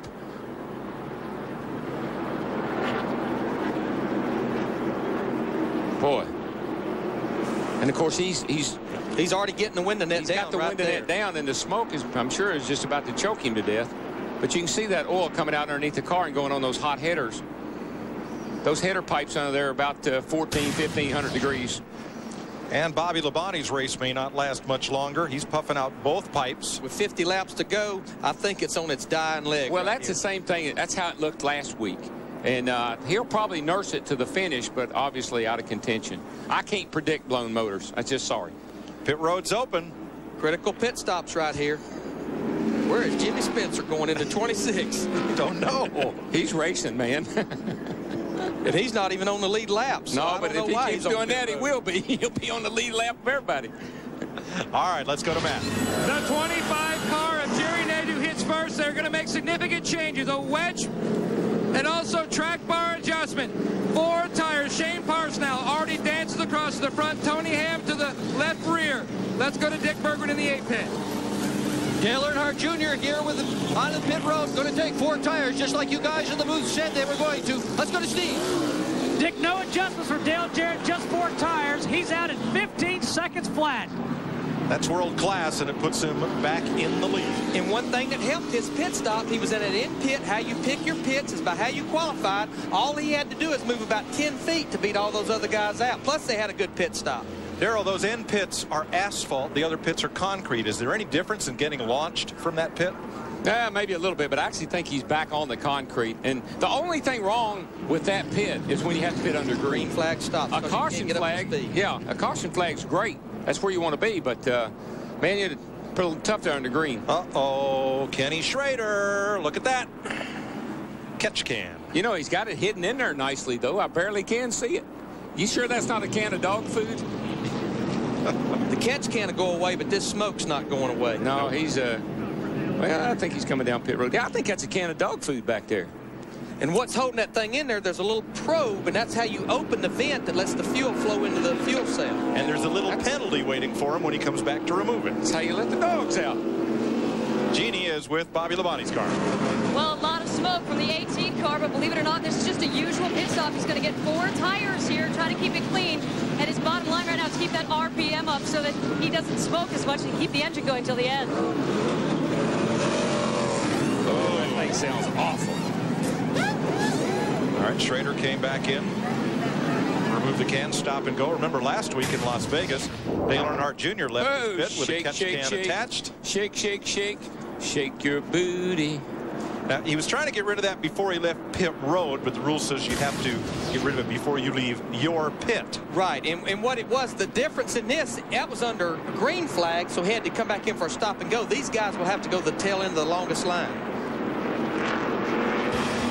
It's a tough break for Schrader, who's been on the lead lap all day. We'll be right back to Atlanta with more NASCAR on Fox. Last November, right here at the Atlanta Motor Speedway, our own old DW finished his stellar career. From Owensboro, Kentucky on through 84 wins and 3 Winston Cup titles.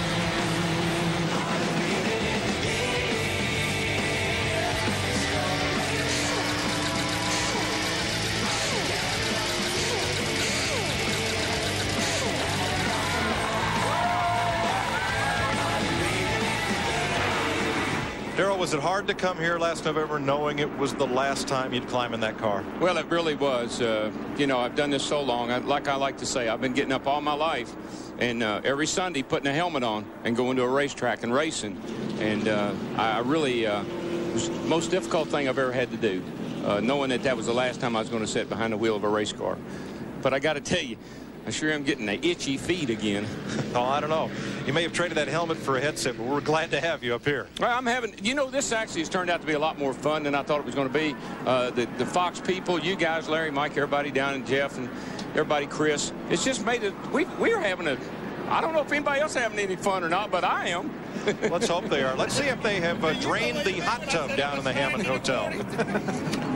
All right, well, we're always ready to go, right? I think that...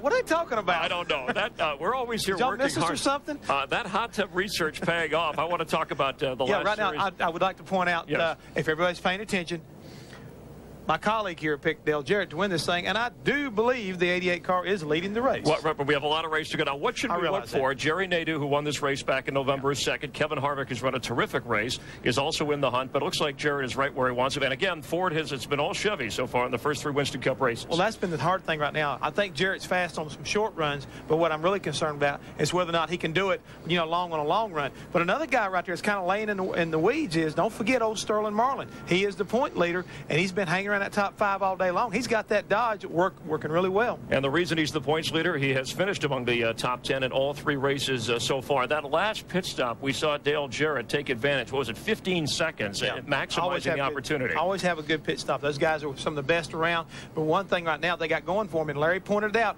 being in that end pit, you get an opportunity to jump over the line and you can get it done. Hey, you messing with me again? Huh? Look, I got one too. Where you at? I can write. There's a guy that's all hat and no cattle. I just didn't know if we go. I can get you back. I can get you back. Let's roll. Do we have that recap? Let's go back to lap 143. There's a couple of instances that happened here when Jeff Gordon was actually allowed in the race by teammate Jerry Nadeau. Yeah, we do have that, right? Right, Richie Z and already have that rolling. Yes, we don't have it. We don't have it yet. Okay, we're gonna hear from Matt.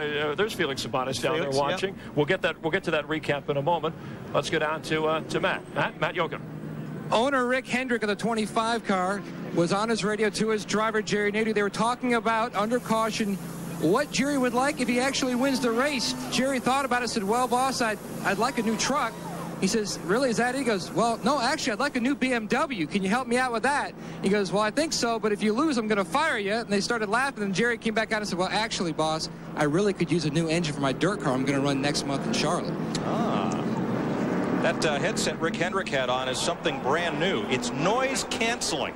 I tried one on the other day, and it wipes out all the car noise from the speedway. Costs $900, and for what's, I'd say it's worth it. Well, I'd like to have one of those, particularly when Jeff is calling up here and talking to us.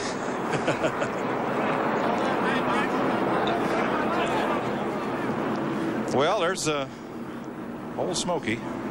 Yeah, you got old Smokey beside you, too. Don't forget that, Mike. I'm listening down here. I'm paying attention. The one thing I'd like to talk about, Darrell, is that when we saw Matt Kenseth's car burst into flames when the engine exploded, I think everybody needs to understand from a driver's perspective what's going on inside there as far as the flames that are coming in and why is he so urgent to get out of the car and what's happening then.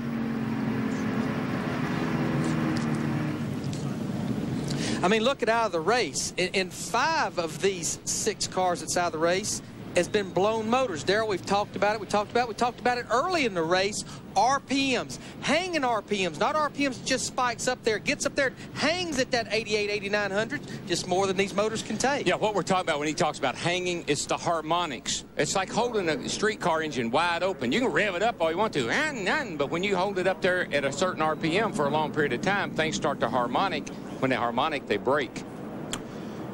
Buckshot Jones back on pit road, and again the hood goes up on that Petty car. He's made several pit stops. But let's get a further update on Bobby Labonte from Genie. Yeah, the 18 car very disappointed right now because it is deja vu all over again. Bobby Labonte saying the car feels exactly like it did last week when they had the fuel pressure problem and he stayed out a few laps and then blew a piston. They're literally going to have to go back to the shop, guys, and go through the box of parts and figure out if they have a bad batch, and that could be the problem. But Darrell, my question to you is, how can he keep going out there? He's smoking like a cigar and he's down a cylinder. Well, he can keep going because he's got 8 of them. he's only used up a couple so far, so, you know, if he doesn't run out of cylinders, he'll be all right. But what they've got is probably exactly what you hit on there, is a bad batch of pistons, possibly. And they're burning these pistons. Seen it happen in the past. Start a new season, you get all your new parts in inventory. First thing you know, you go look in that bin number, that particular set of pistons was made, but a whole bunch of others, and you go through them and you throw them all away. And what will drive these engine builders crazy till they figure out what the problem is, they're liable to have 7 or 8 race motors already built, ready to go for 3 or 4 races in advance. They have to find out, go back and tear all those motors apart. He continues to come to pit road more and more, just trying to nurse that thing for these last 45 laps. But until they can figure it out, it'll drive them crazy. And what he did that time was just roll through to go to the tail end of the line. Labonte coming back out, and also there's Robert Yates, also a renowned engine builder, in addition to owning the Jarrett and Rudd cars. Hut Strickland also made a pit stop with 1 to go. Next weekend, historic Darlington, South Carolina. Qualifying on Fox Sports Net Saturday, the NASCAR Busch Race and Winston Cup practice on FX. Then Sunday, on the net, NASCAR This Morning and NASCAR Victory Lane bookend our coverage on Fox of the NASCAR Carolina Dodge Dealers 400. Be with us at 12:30 p.m. next Sunday, Eastern Time. You know, one question that has been asked a lot is, why, as fast as you are here, don't we run restrictor plates? I've actually been part of a restrictor plate test here. The problem was it slowed them down on the straightaways. They run wide open through the corners. The end result was the same speed. So that's one reason we don't run restrictor plates here at Atlanta. Getting set for this restart at lap 283, 42 to go. And we're back to green. Dale Jarrett, Jerry Nadeau, Kevin Harvick, Dale Earnhardt Jr., and Johnny Benson are the front 5. Just real quick, while we get up to speed here, you think about the 20 car, he had the same motor program. He hadn't had any trouble. So it just could be real confusing sometimes. And that 20 car of Tony Stewart unable to get a lap back from Dale Jarrett. Boy, that 25 is, man, he is on the bottom and coming. Here it comes. Ooh, cut that thing. Oh, well, he cut it. Had to cut it real hard to get down under Dale Jarrett. Nadeau back to the lead. 21st lead change today. And here comes Harvick. Here comes Dale Jr. We got ourselves a pretty good little hot rod race here, boys. We're not going to do any noise canceling, Darrell. We're going to let the folks at home feel what it's like to be at a Winston Cup race. The pictures tell the story, and you'll feel the power if you crank it up.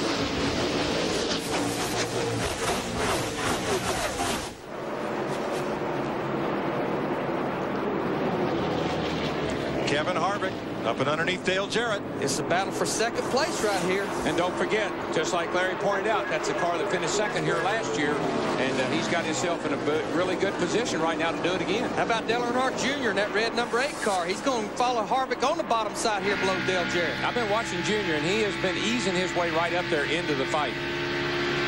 Doesn't Dale Jarrett's car seem best the longer we run under green, but just after a restart, he's not the class of the field. We've seen that all day long. And Nadeau has shot out there to a pretty good lead, and it's kind of like that story we always talk about, good on long runs, but you can't let that leader get too far away. Speeds as of this instant along with our Fox ticker, as Kevin Harvick tries to work past Dale Jarrett. And as the track temperature goes down, as it cools off out there, you see these speeds are getting higher and higher and higher. There he is. The Flames is back in the picture there. This is a battle for the 5th position right here. Jeff Gordon coming to a little money last week with that $1 million trying to get the 2nd win this 2001 season. And we know that thing will run because we saw him lead this race until he ran out of fuel. If I was driving that 25 car, I'd be looking in my mirror saying, here come my teammate. Dale, we've been told that the track temperature is down to 79 degrees. These old motors, these old chassis, they're just loving that cool racetrack right there. Oh, yeah, the cars handle better. Started out with 92, down to 79. That's a big change in track temperature. Here comes Gordon having a look at Marlin. Marlin instead is going to go after Earnhardt Jr. Sterling's car is really good on the bottom. Now, last week on the last pit stop, they made a change in Sterling Marlin's car and went backwards. Whoa, he squeezed up there in front of Dale Jr. Matter of fact, he didn't quite make it. 31 just bounced off the wall, guys. Caution's out. Looks like everyone will get past Mike Skinner. Same thing we saw happen yesterday, Mike. The speeds go up, the track cools down, and you start running faster, and they get up in the wall. They will come back to the line, and I don't see a lead lap car in touch with the leader. Stewart was the first of those lead lap cars, and he's pretty well back. Gordon and Earnhardt Jr. Jeff Gordon is deciding that he might want to race people back to the line, and that's, wow, usually something we don't do. Darrell, I believe that he and Earnhardt Jr. were side by side as that caution came out. Gordon trying to get that position worked out as they came around. Normally, you kind of, if you're not racing anybody, you just kind of hold your hand up and hold your position. There you see Skinner right there, all the way up the top of the racetrack. Gets up in that gray stuff. Just not enough racetrack up there. Just as turn 4. Gets a little bit loose up there, up in that stuff where you can't have no grip, Darrell. No, and you see all the dust and the dirt and the rubber, and there's nothing you can do. I tell you, the wall down there in the middle of 3 and 4 is black, where people have been rubbing up against it. From the Lowe's onboard camera. Gets in just a little too high. Oh, the back end snapped around just a little bit. He was lucky nobody ran over him. There was a bunch of cars right behind him. Look at this wall. Man, this thing was painted last night. It was fresh this morning. Now, Darrell, we've only run 8 laps, but we got 30-something to go. I'm going to give you 4 more tires. They've been running them tires hard. Let me think about that a minute. Pit road's open. There they come. Come on with them, Darrell. Staying out. Oh, Jarrett's staying out. Staying out. Sterling Marlin, Jarrett. Sterling Marlin, yeah, stayed out. And the rookie stayed out. So I was, man, I don't know. I'd have been jacking on that steering wheel. Yeah, I'm coming. No, I'm not. Yeah, I'm coming. No, I'm not. We'll see. Got to remember something. 88 runs better after he runs a little bit. So he's probably on kind of low air. We'll see if that doesn't pay off for him. Here's Matt. Jerry Nadeau asking for only 2 tires, trying to cut a deal with his crew chief Gordon Gibbs, but Gibbs won out. It is a 4-tire stop. He was a little tight. They adjust with air pressure. 4 tires for Kevin Harvick. Mike Fluke on the front, Ronaldo on the back. The 29 is down and off pit road. It looks like in front of the 25. He is, Steve. Here's Dick. Earnhardt Jr.'s team had decided that they were going to pit no matter what. Even if no one else came in, they were going to do it. The reason, Earnhardt Jr.'s car was very tight. They threw 4 tires at it, tried to loosen it up a bit. The 40, Sterling Marlin, did not pit. He stayed out on pit road on that one, Mike. Dale Jarrett and Sterling Marlin stayed on the speedway. Everyone else pitted. Jeff? One other thing you might have noticed there, Mike, all the other lap cars were on the pit road at the same time with the leaders. That's what they call a quickie caution. And when they call that, the pit road is open for all competitors to come down, lead cars or lap cars. So you had a lot of congestion on pit road. That might have had some influence on those decisions of who pitted and who didn't. Yeah, quite honestly, I'm surprised they threw a caution because he got in the wall and there was nobody around him that got into trouble. But I guess they were afraid he might have gotten some debris out in the racing groove. You know, Kevin Harvick, he won the race off pit road. Again, he's got that second pit, which was right behind where Dale Jarrett is. He only had to go about 30 feet to beat all those guys off pit road. They had a good pit stop as well. We're on 1 to go. Bobby Hamilton is pitted, so is Joe Nemechek. Robert Presley is in with Brett Bodine and Mike Skinner with damage. This car doesn't look that bad. It looks kind of like some of those cars did yesterday in the Busch race, and they ended up finishing pretty good. So we'll see what happens. He's going to put left sides on it. Hey, Larry, I just want to let you know, buddy, I think 4 tires is the way to go, too. I guarantee you just watch these boys got 4 tires here. Matt Lee, TV time. But Jerry Nadeau, sure one of those 2 tires, though, DW. He was begging for only 2 tires. He thought that might be the trick. They went with 4. Now he says, guys, don't talk to me for the rest of the race. All I want you guys to do is clear me. They said, good. He drives better when he's mad anyways. All right, now, Dale Jarrett has 17 more laps on his tires. So does Sterling Marlin than the rest of these lead lap cars. But I know why Gordon Gibbs would not put 2 tires on this boy. Different race, different week, different tire. 2 tires at Las Vegas last week burnt these guys. It did. Yeah, he tried that last week, didn't work. But if you're going to come in, these crews are fast enough now that between 4 or 2, I'd take the 4 if I'm going to come down pit road, under caution particularly. When they come around, 31 laps to go. Can Kevin Harvick pull off his first Winston Cup win? That's Richard Childress. That's Harvick's car owner. Can Sterling Marlin give Dodge his first Winston Cup win in decades? We're about to find out as Dale Jarrett hauls him off into turn 1, trying to win Ford's first race of this season. Marlin's got his hands full with those 4 tires. What you got to remember, when you stayed out, you've picked up a lot of trash on your tires. You're out there with the hot tires. It takes a little bit to get them cleaned off. Can Jeff Gordon come from 5th on this? Whoa, look at Dale Jr. Get all over the back of the Jeff Gordon in that 24 car. I mean, he just rooted him right up out of his way. That's another thing about coming in and getting 4 tires. You fall back in there, we've got to race a lot of people. Junior roughed up Gordon pretty well. Now they're side by side once again. Still there. Clear up. All clear. Tony Stewart backing up in the middle of the pack there. And that's the teammate to Bobby Labonte's car, which has engine trouble. He's done. He's off the pace, brought it on the apron. It's more than a flat tire. Earnhardt Jr. got past Gordon. Dick. He's a bit agitated out there right now, Mike. The car stalled when he was trying to come into pit road for his pit stop. That's happened a couple of times today. He got on the radio, and he was really hot. He said, we've just got to fix this. So he's a bit annoyed out there. Got to keep it under control, though. Race is winding down to the end. Well, these young drivers got to race for a lead here, and I think Nadeau's going to probably zap her buddy up here, Jarrett. But these young drivers have got to remember something. Now is when you've got to be your calmest and your coolest if you're going to win a Winston Cup race. 4 fresh tires. Them old 4 fresh tires down there to the bottom. Get down there. Clear. Get down there. Ain't over yet, baby. We got a long way to go yet, man. I might be all right. Nadeau edging ahead of Jarrett. That's the 23rd lead change today. And for 3rd, here comes Harvick inside of Marlin. Junior's right there with him. Boys, we got ourselves a real race on our hands right now. We got some guys coming up through here that are going to be serious contenders. This ain't make-believe. This is for real. Can they keep this up for 28 more laps? Oh, yeah. I guarantee you. Track's cooled down. Sun's gone down. Boy, Junior, that's the 2nd time going into turn 1. That back end of that car just shook loose. Yeah, he's just driving it down in there. He sees those leaders. He wants a part of this. And that's where Gordon is best. When he can see the leader, that's when he's at his best.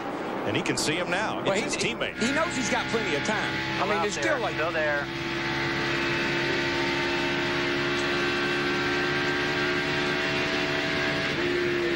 Gordon coming, but you see Junior and Sterling Marlin side by side. All clear. Sterling something happened to Sterling. Smoke for Marlin's car. Lost the motor. Kaboom. Caution. Caution. Okay, caution's going to be Big out. time. Caution's out. Lap 300, 8th caution of the day. Oh, it's a shame. Another good running Dodge that had a chance to win. Nadeau brings it back to the line, and for the 2nd week in a row, the point leader falls out of the race. Yeah, that was too bad. Something internally snapped in that engine. But, boys, this is when that happens. I mean, the last little bit of these this is 500 miles. This isn't one of those short races. It's in a short track. This is 500 miles on a really fast super speedway. And Sterling Marlin just lacked 25 laps from hanging on to the point lead.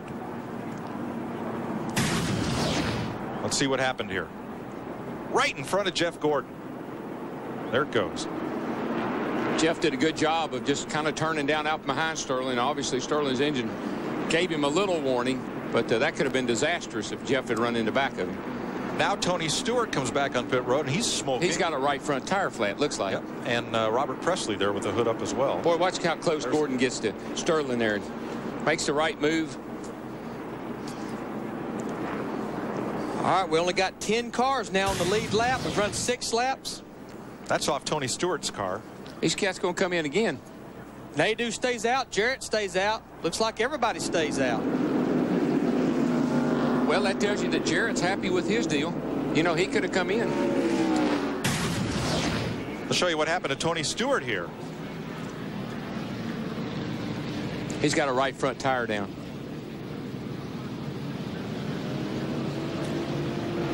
Saw the whole tread of the tire come off right there rolling down the racetrack. Sheet metal. Get up in the sheet metal and cut the tread off the tire.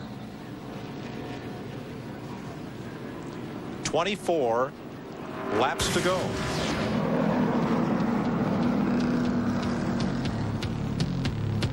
Pit stop's complete, but Sterling Marlin falls by the wayside. We'll be right back with more NASCAR on Fox, presented by UPS.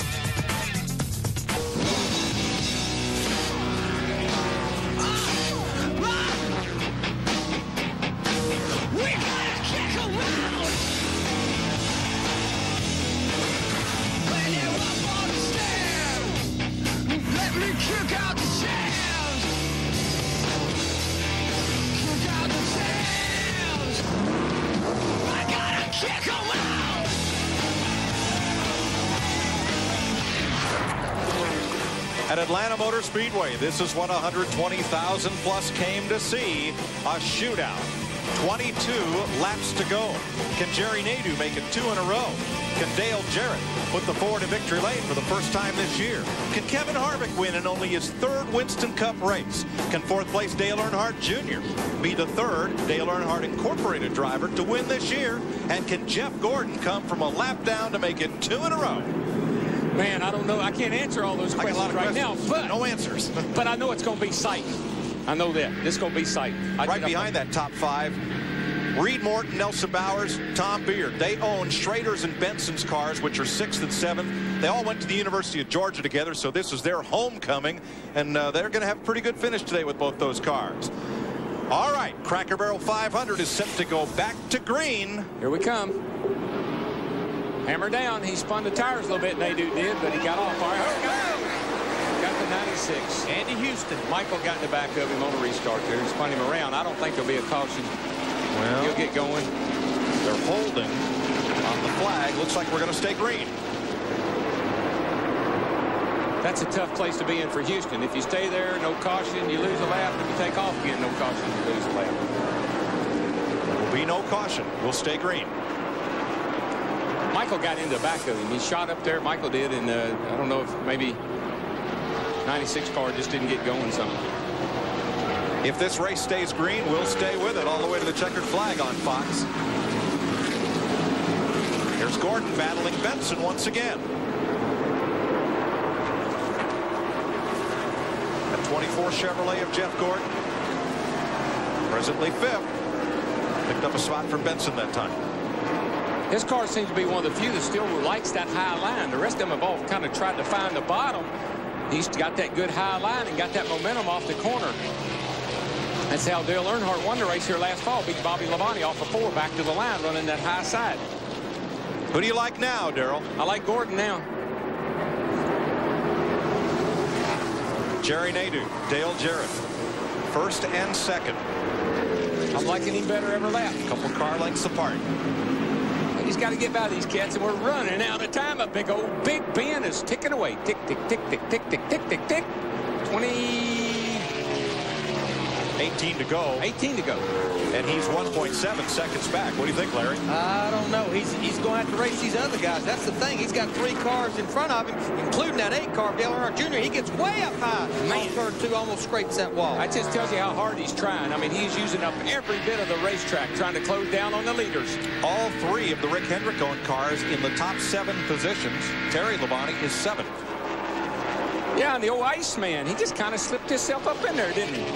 Here's the interval again. Gordon 1.7 back. Pretty constant. Or is that Tony? Tony might be driving that car right now. No, it's Terry. Oh, it's Terry. 17 to go. You looked in there lately? It went by so fast I wasn't sure. You don't have to sugarcoat it if you don't want to.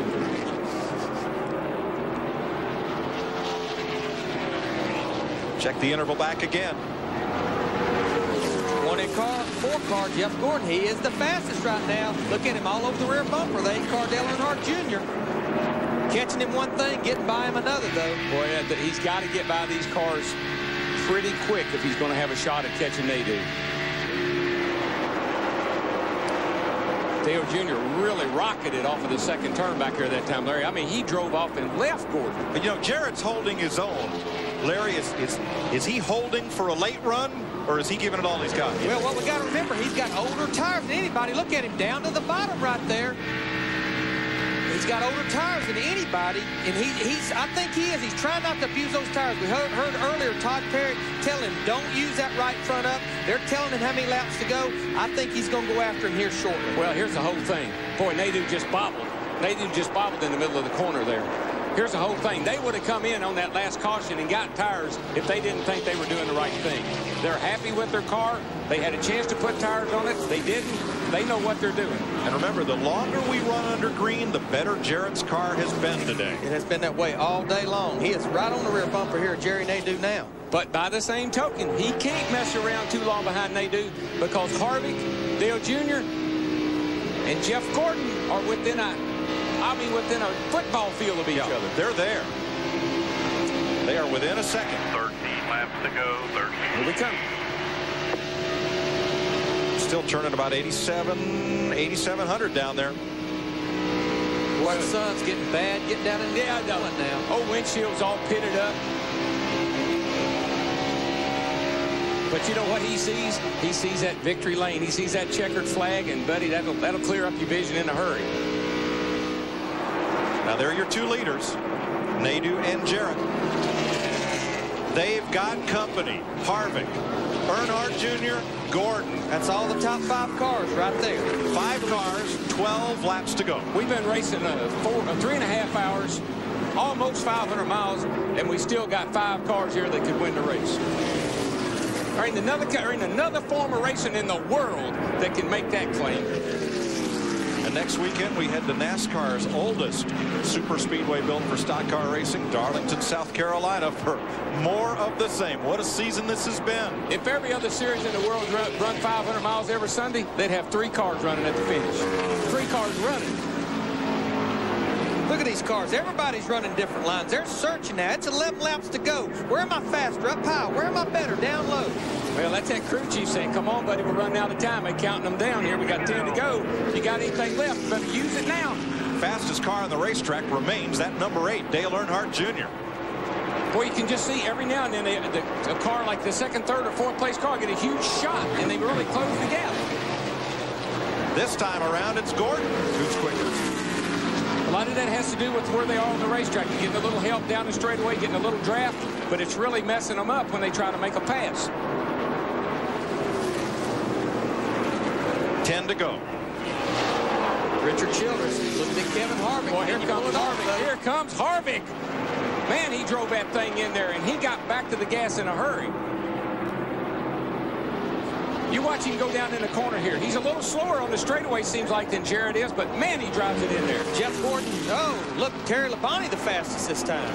He's not with this group, though. He's behind him with no traffic right now. His cornflakes have done got soft. He ain't got time to do anything. Harvick is hustling up toward those 2 leaders, but does he have enough time? He seems to have a fast enough car. He can really get into turn 3. That's where I see him making the big move. He really drives it into 3. You've heard the drivers talk about a little loose in 3 and 4, a little tight in 1 and 2. I believe that's where he is. If Jarrett's got anything left, he can't wait because Harvick's going to be all over him. He's got to go after Nadeau now. And I can't help but believe we talked about it earlier. Look at the run Harvick gets there in the 29 car off the corner. What happens when these cars get this close behind each other? You can catch them because of them taking the front downforce off. You can't go by them. Dale Jarrett got up high off of turn 2 that time, got a lot of run down the back straightaway. He's trying the high line now, but he better better not open that bottom up, because here comes Harvick. Boy, look at Harvick in the middle of the corner. Get under Dale Jarrett for second place. That's the last thing Dale Jarrett wanted to see, was somebody up there racing him when he's trying to figure out how to set that Nadeau car up. And that's the best thing Jerry Nadeau wanted to see, is them too wide in his mirror. Harvick can't complete the pass. Jarrett gets a great run off the two. That high line, he's back in the throttle. He's pulling a lot of straightaway speed. Here comes Dale Jr. up on the outside of Harvick. Dale Jarrett's going to the bottom. He says, all right, I've played around here long enough. It's time to go. Harvick's going to follow him in the 29 car.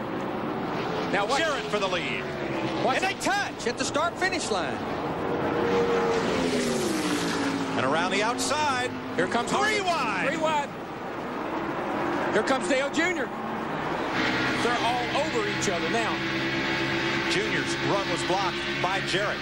And Harvick not getting into turn 3 as well that side. Look at Gordon getting that run. Runs up on the back of Dale Earnhardt Jr. all the way up to the top of the racetrack.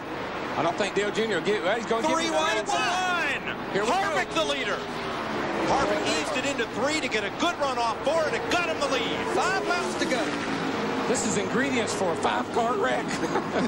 This is incredible. Look at them. They're all over the place. High, low, and in the middle. And Harvick clears Nadeau for the lead. Dale Jarrett, he gets loose up there off turn 2, falls back to 4. Jeff Gordon's up in the 3rd place. They go down in the 3rd turn. Gordon's going to go high on the outside. He's back in the gas. He's going to drive alongside Nadeau. Junior on the bottom. Can't do anything with Jarrett. Loosens up Jarrett. Boy, Jarrett and Dale Jr. almost. Now, remember, as Harvick's wife looks on, Delana. Brand new wife, by the way. That's right. 1 week old. Now, remember, Gordon owes Nadeau a favor. He's going to try to help push Jerry Nadeau to the lead. And Dale Jr. is out of it. Earnhardt has cut down a right front tire. Burnt the right front tire off of that thing. Here comes Gordon to the underneath. He's going to come underneath Nadeau. This is exactly what Harvick wants, though. These guys running side by side. Look at the distance he's done put on. 3 laps to go. And right now, this is when, hey, buddy, let me go. I can win this race. I thought last year's photo finish was a thriller. This may be better. Well, here comes heartbreak down pit road. I know we're watching the race. Dale Jr. down the pit road. Flat right front tire. Gordon goes into 2nd place. Harvick's got his work cut out for him now. I don't know if you're sitting down at home, but there's 120,000 people on their feet here at Atlanta. And here comes Jeff Gordon closing down on Harvick.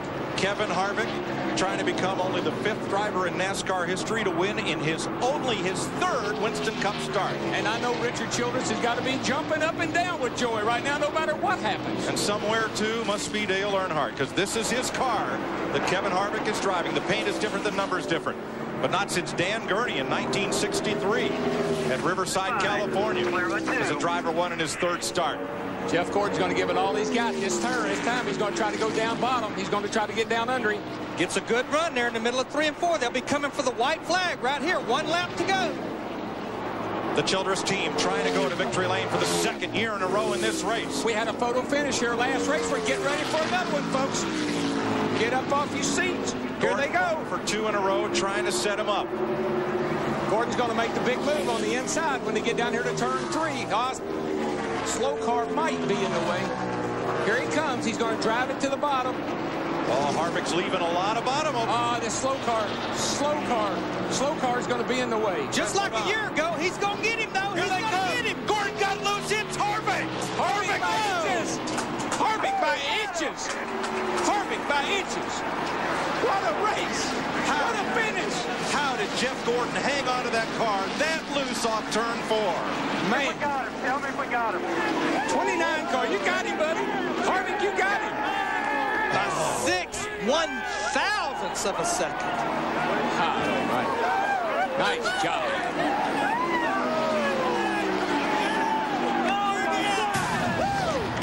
Look at this. Man. For the win. That is ever so 6/1000th of a second. A replay of a year ago with Dale Earnhardt and Bobby Labonte. That's an incredible finish. What a job for that young man. Somewhere up there, I think Dale's smiling. And Dale is jumping up and down right now. Good job, guys. Where is it?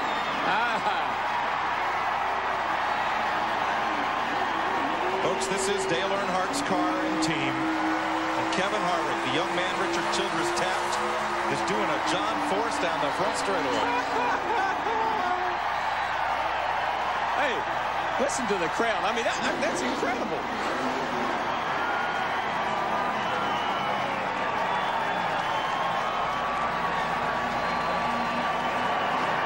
Steve Burns. With Richard Childress. Richard, what an emotional win. What does this afternoon mean to you? Hard to say. I'm just thrilled. I kept praying for Dale to help us. He did. Richard, I saw you say something to Danny Earnhardt, Dale's brother. What'd you say? This is for Dale.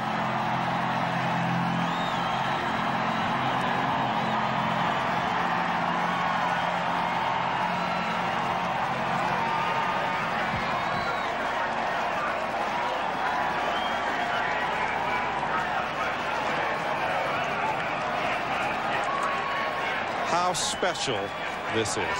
I'm telling you, I'm speechless. Just what this means to so many people. This is a win for this young man. It's the start of a great career for him, but it means so much to these people. Look at Kevin Harvick as the fans saluted Dale with the number 3 on the 3rd lap. Kevin Harvick salutes him on the way to victory lane. If I was him, I'd run that thing out of gas riding around here. What could be more fitting? What could be more special?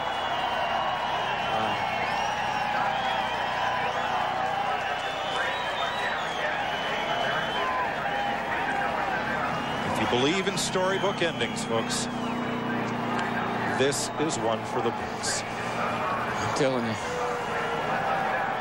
I got a big old lump in my throat.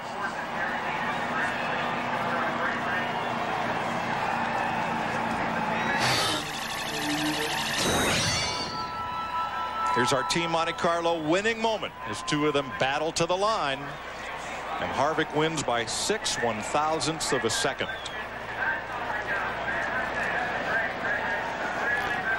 Look at Jeff Gordon there, a little loose coming off the corner as he shot past Brett Bodine. Right there.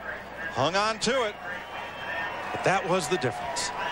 6/1000ths. Watch Look this. at this. This is so close. Gordon's closing. Had that run. Boy, I tell you, if the finish line had been Talladega, he'd have got him. But. And here's the crew looking on as they came to the line. Chocolate Myers right there. Been with Dale for 100 years. All these guys. This means so much to them. They think they did. They think they did. I'm sure they wondered if they'd ever win another race after Dale was gone. But they have answered that question big time today. Look at Chocolate. Chocolate there. He's really one of folks. People around this racetrack are all in tears. I mean, they're just so. So are folks up here. Crews are coming out and congratulating him. This is like when Dale won the Daytona 500. It is. Look, there's not a team that isn't down there represented that isn't congratulating. The crowd still cheering him on. Pit crew members from other teams running down to congratulate Kevin Harvick. 25 years old in only his 3rd Winston Cup race, and the weight of taking over the car of a legend on his shoulders. And Harvick has responded with a great photo finish win. Well, I know when Dale won the Daytona 500, everybody really just was so happy for him. I don't know that this isn't it's a different kind of situation, but the same jubilation. And Richard Childress, Kevin Hamlin, those guys picked up the pieces, tears in their eyes, and have moved forward and doing what Dale Earnhardt wanted them to do back in victory lane. Whatever you do, stay off the roof, they said. They inspect the roof height after the race. That's why they told them that.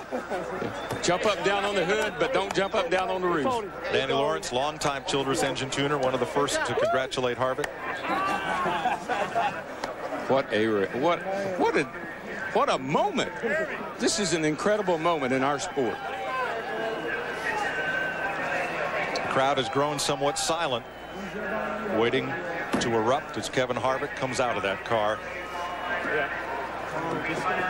The tributes to Dale Earnhardt are everywhere around this speedway. But the greatest tribute is the man behind the wheel of that 29 car right now. I've said it time and time again. A legacy is not about what you did while you were there. It's about what happens after you're gone.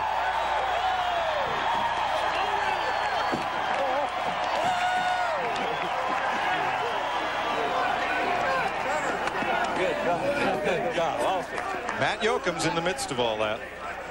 Tears and jubilation in victory lane. Hugs by everybody. Kevin Harvick, a very special and emotional win. Did you ever script your first career win like this? I don't know how you could script it any different. As everybody can know, I'm sure this is going to be pretty difficult for all of us, but none of us expected this soon, and the unfortunate circumstances, and all I got to say is this one's for Dale. Take us on the pass for the lead and the win. I mean, the car was tight, and I didn't really know if we could do it, or, you know, but we never give up, because that's the attitude of this RCR team, and this Goodwrench Chevrolet was good all day long, and we just kind of bided our time, and I think somebody was watching over us. A very emotional win. Let's go to Dick with Jeff Gordon. You're not ordinarily satisfied with second place, but given the outcome of today, is second place okay? As much as I want to get excited about our second place run and how great our team did, I got to congratulate Kevin Harvick and that whole Richard Childress team. I mean, what an emotional victory for them, and it's obvious that you know, somebody's watching over us right now, and that was just a great battle. You know, he did what he needed to do to win the race. He drove a great race. He's aggressive, he's smooth, and that team gave him a good car, and he made the move. You know, he took him 3 wide and got the lead, and you know, that was the move of the race right there that won it for him. And I was a little bit better than him, but I didn't think I could even get up beside him. We come off turn 4, and I got to the bottom, pulled a Bobby Labonte move, and got up there, and for some reason that you know, Goodwrench car just it doesn't know how to lose here on the last lap. Did it remind you of last year? Was that on your mind as you came around in that last lap? Well, I wasn't in that battle, so it didn't remind me of it, but you know, they've got a good setup for this place, and you know, I'm just doing everything that I could. I didn't have you know, a car that could get by him on the top, so I said, well, I got to go to the bottom and try to get some momentum. I was surprised I even got it beside him. I just got to say thanks you know, to everybody with DuPont and Pepsi and Quaker State, GMAC, Chevrolet, and Goodyear. This team is just, man, they are flawless right now. We did have a little problem today, but we rebounded from it thanks to Jerry, my teammate, and Robbie, and these guys are just doing an awesome job. It's neat to be able to go out there and drive these types of race cars. And we thank you for a great show today. Mike Joy. Thanks, Dick. It's another clean sweep for Chevrolet. Top 3 positions, Harvick, Gordon, and Nadeau, as you have a look down through the results, and we're still trying to catch our breath. Well, I tell you, he says somebody's watching over him. We know who it is, and it's Dale Earnhardt. We have not had a green flag lap yet with the 3rd lap. We've been under caution every time. That's Dale, and this is Dale today. His presence is being felt even now, and it feels good to know he's still a part of this. Well, you know, you think about that, just the big heartbreak of the day, though, was Dave Blaney led all those laps, looked like nobody could catch him, ends up 34th position after the left rear tire runoff. If you believe in storybook finishes, this was your day. Kevin Harvick, a winner for Richard Childress Racing, driving for the team with which Dale Earnhardt had done so well. Well, Jeff Gordon led the most laps today, and thus he is our Winston Cup point leader for the first time since the 1999 Daytona 500. Jeff Gordon's in front, Dale Jarrett. How about Johnny Benson there in 3rd? What could top this? How about Darlington? Oh, Darlington will be exciting. I tell you, these cars and these drivers right now are putting on the... I've never seen racing like this, and it's so fun to be a part of it and watching it and calling it. I said there was no way we could have a better race than Rockingham. They just keep getting better. I can't wait to Darlington. This could well be the best Winston Cup season ever. You're going to see the whole first half of it on the Fox family of networks, your new home for NASCAR. Pretty nice trophy you got there, young man. Pretty nice check, too. Pretty nice. For all of us at Fox Sports, we congratulate Kevin Harvick and Richard Childress Racing on a great win in Atlanta. See you in Darlington next week.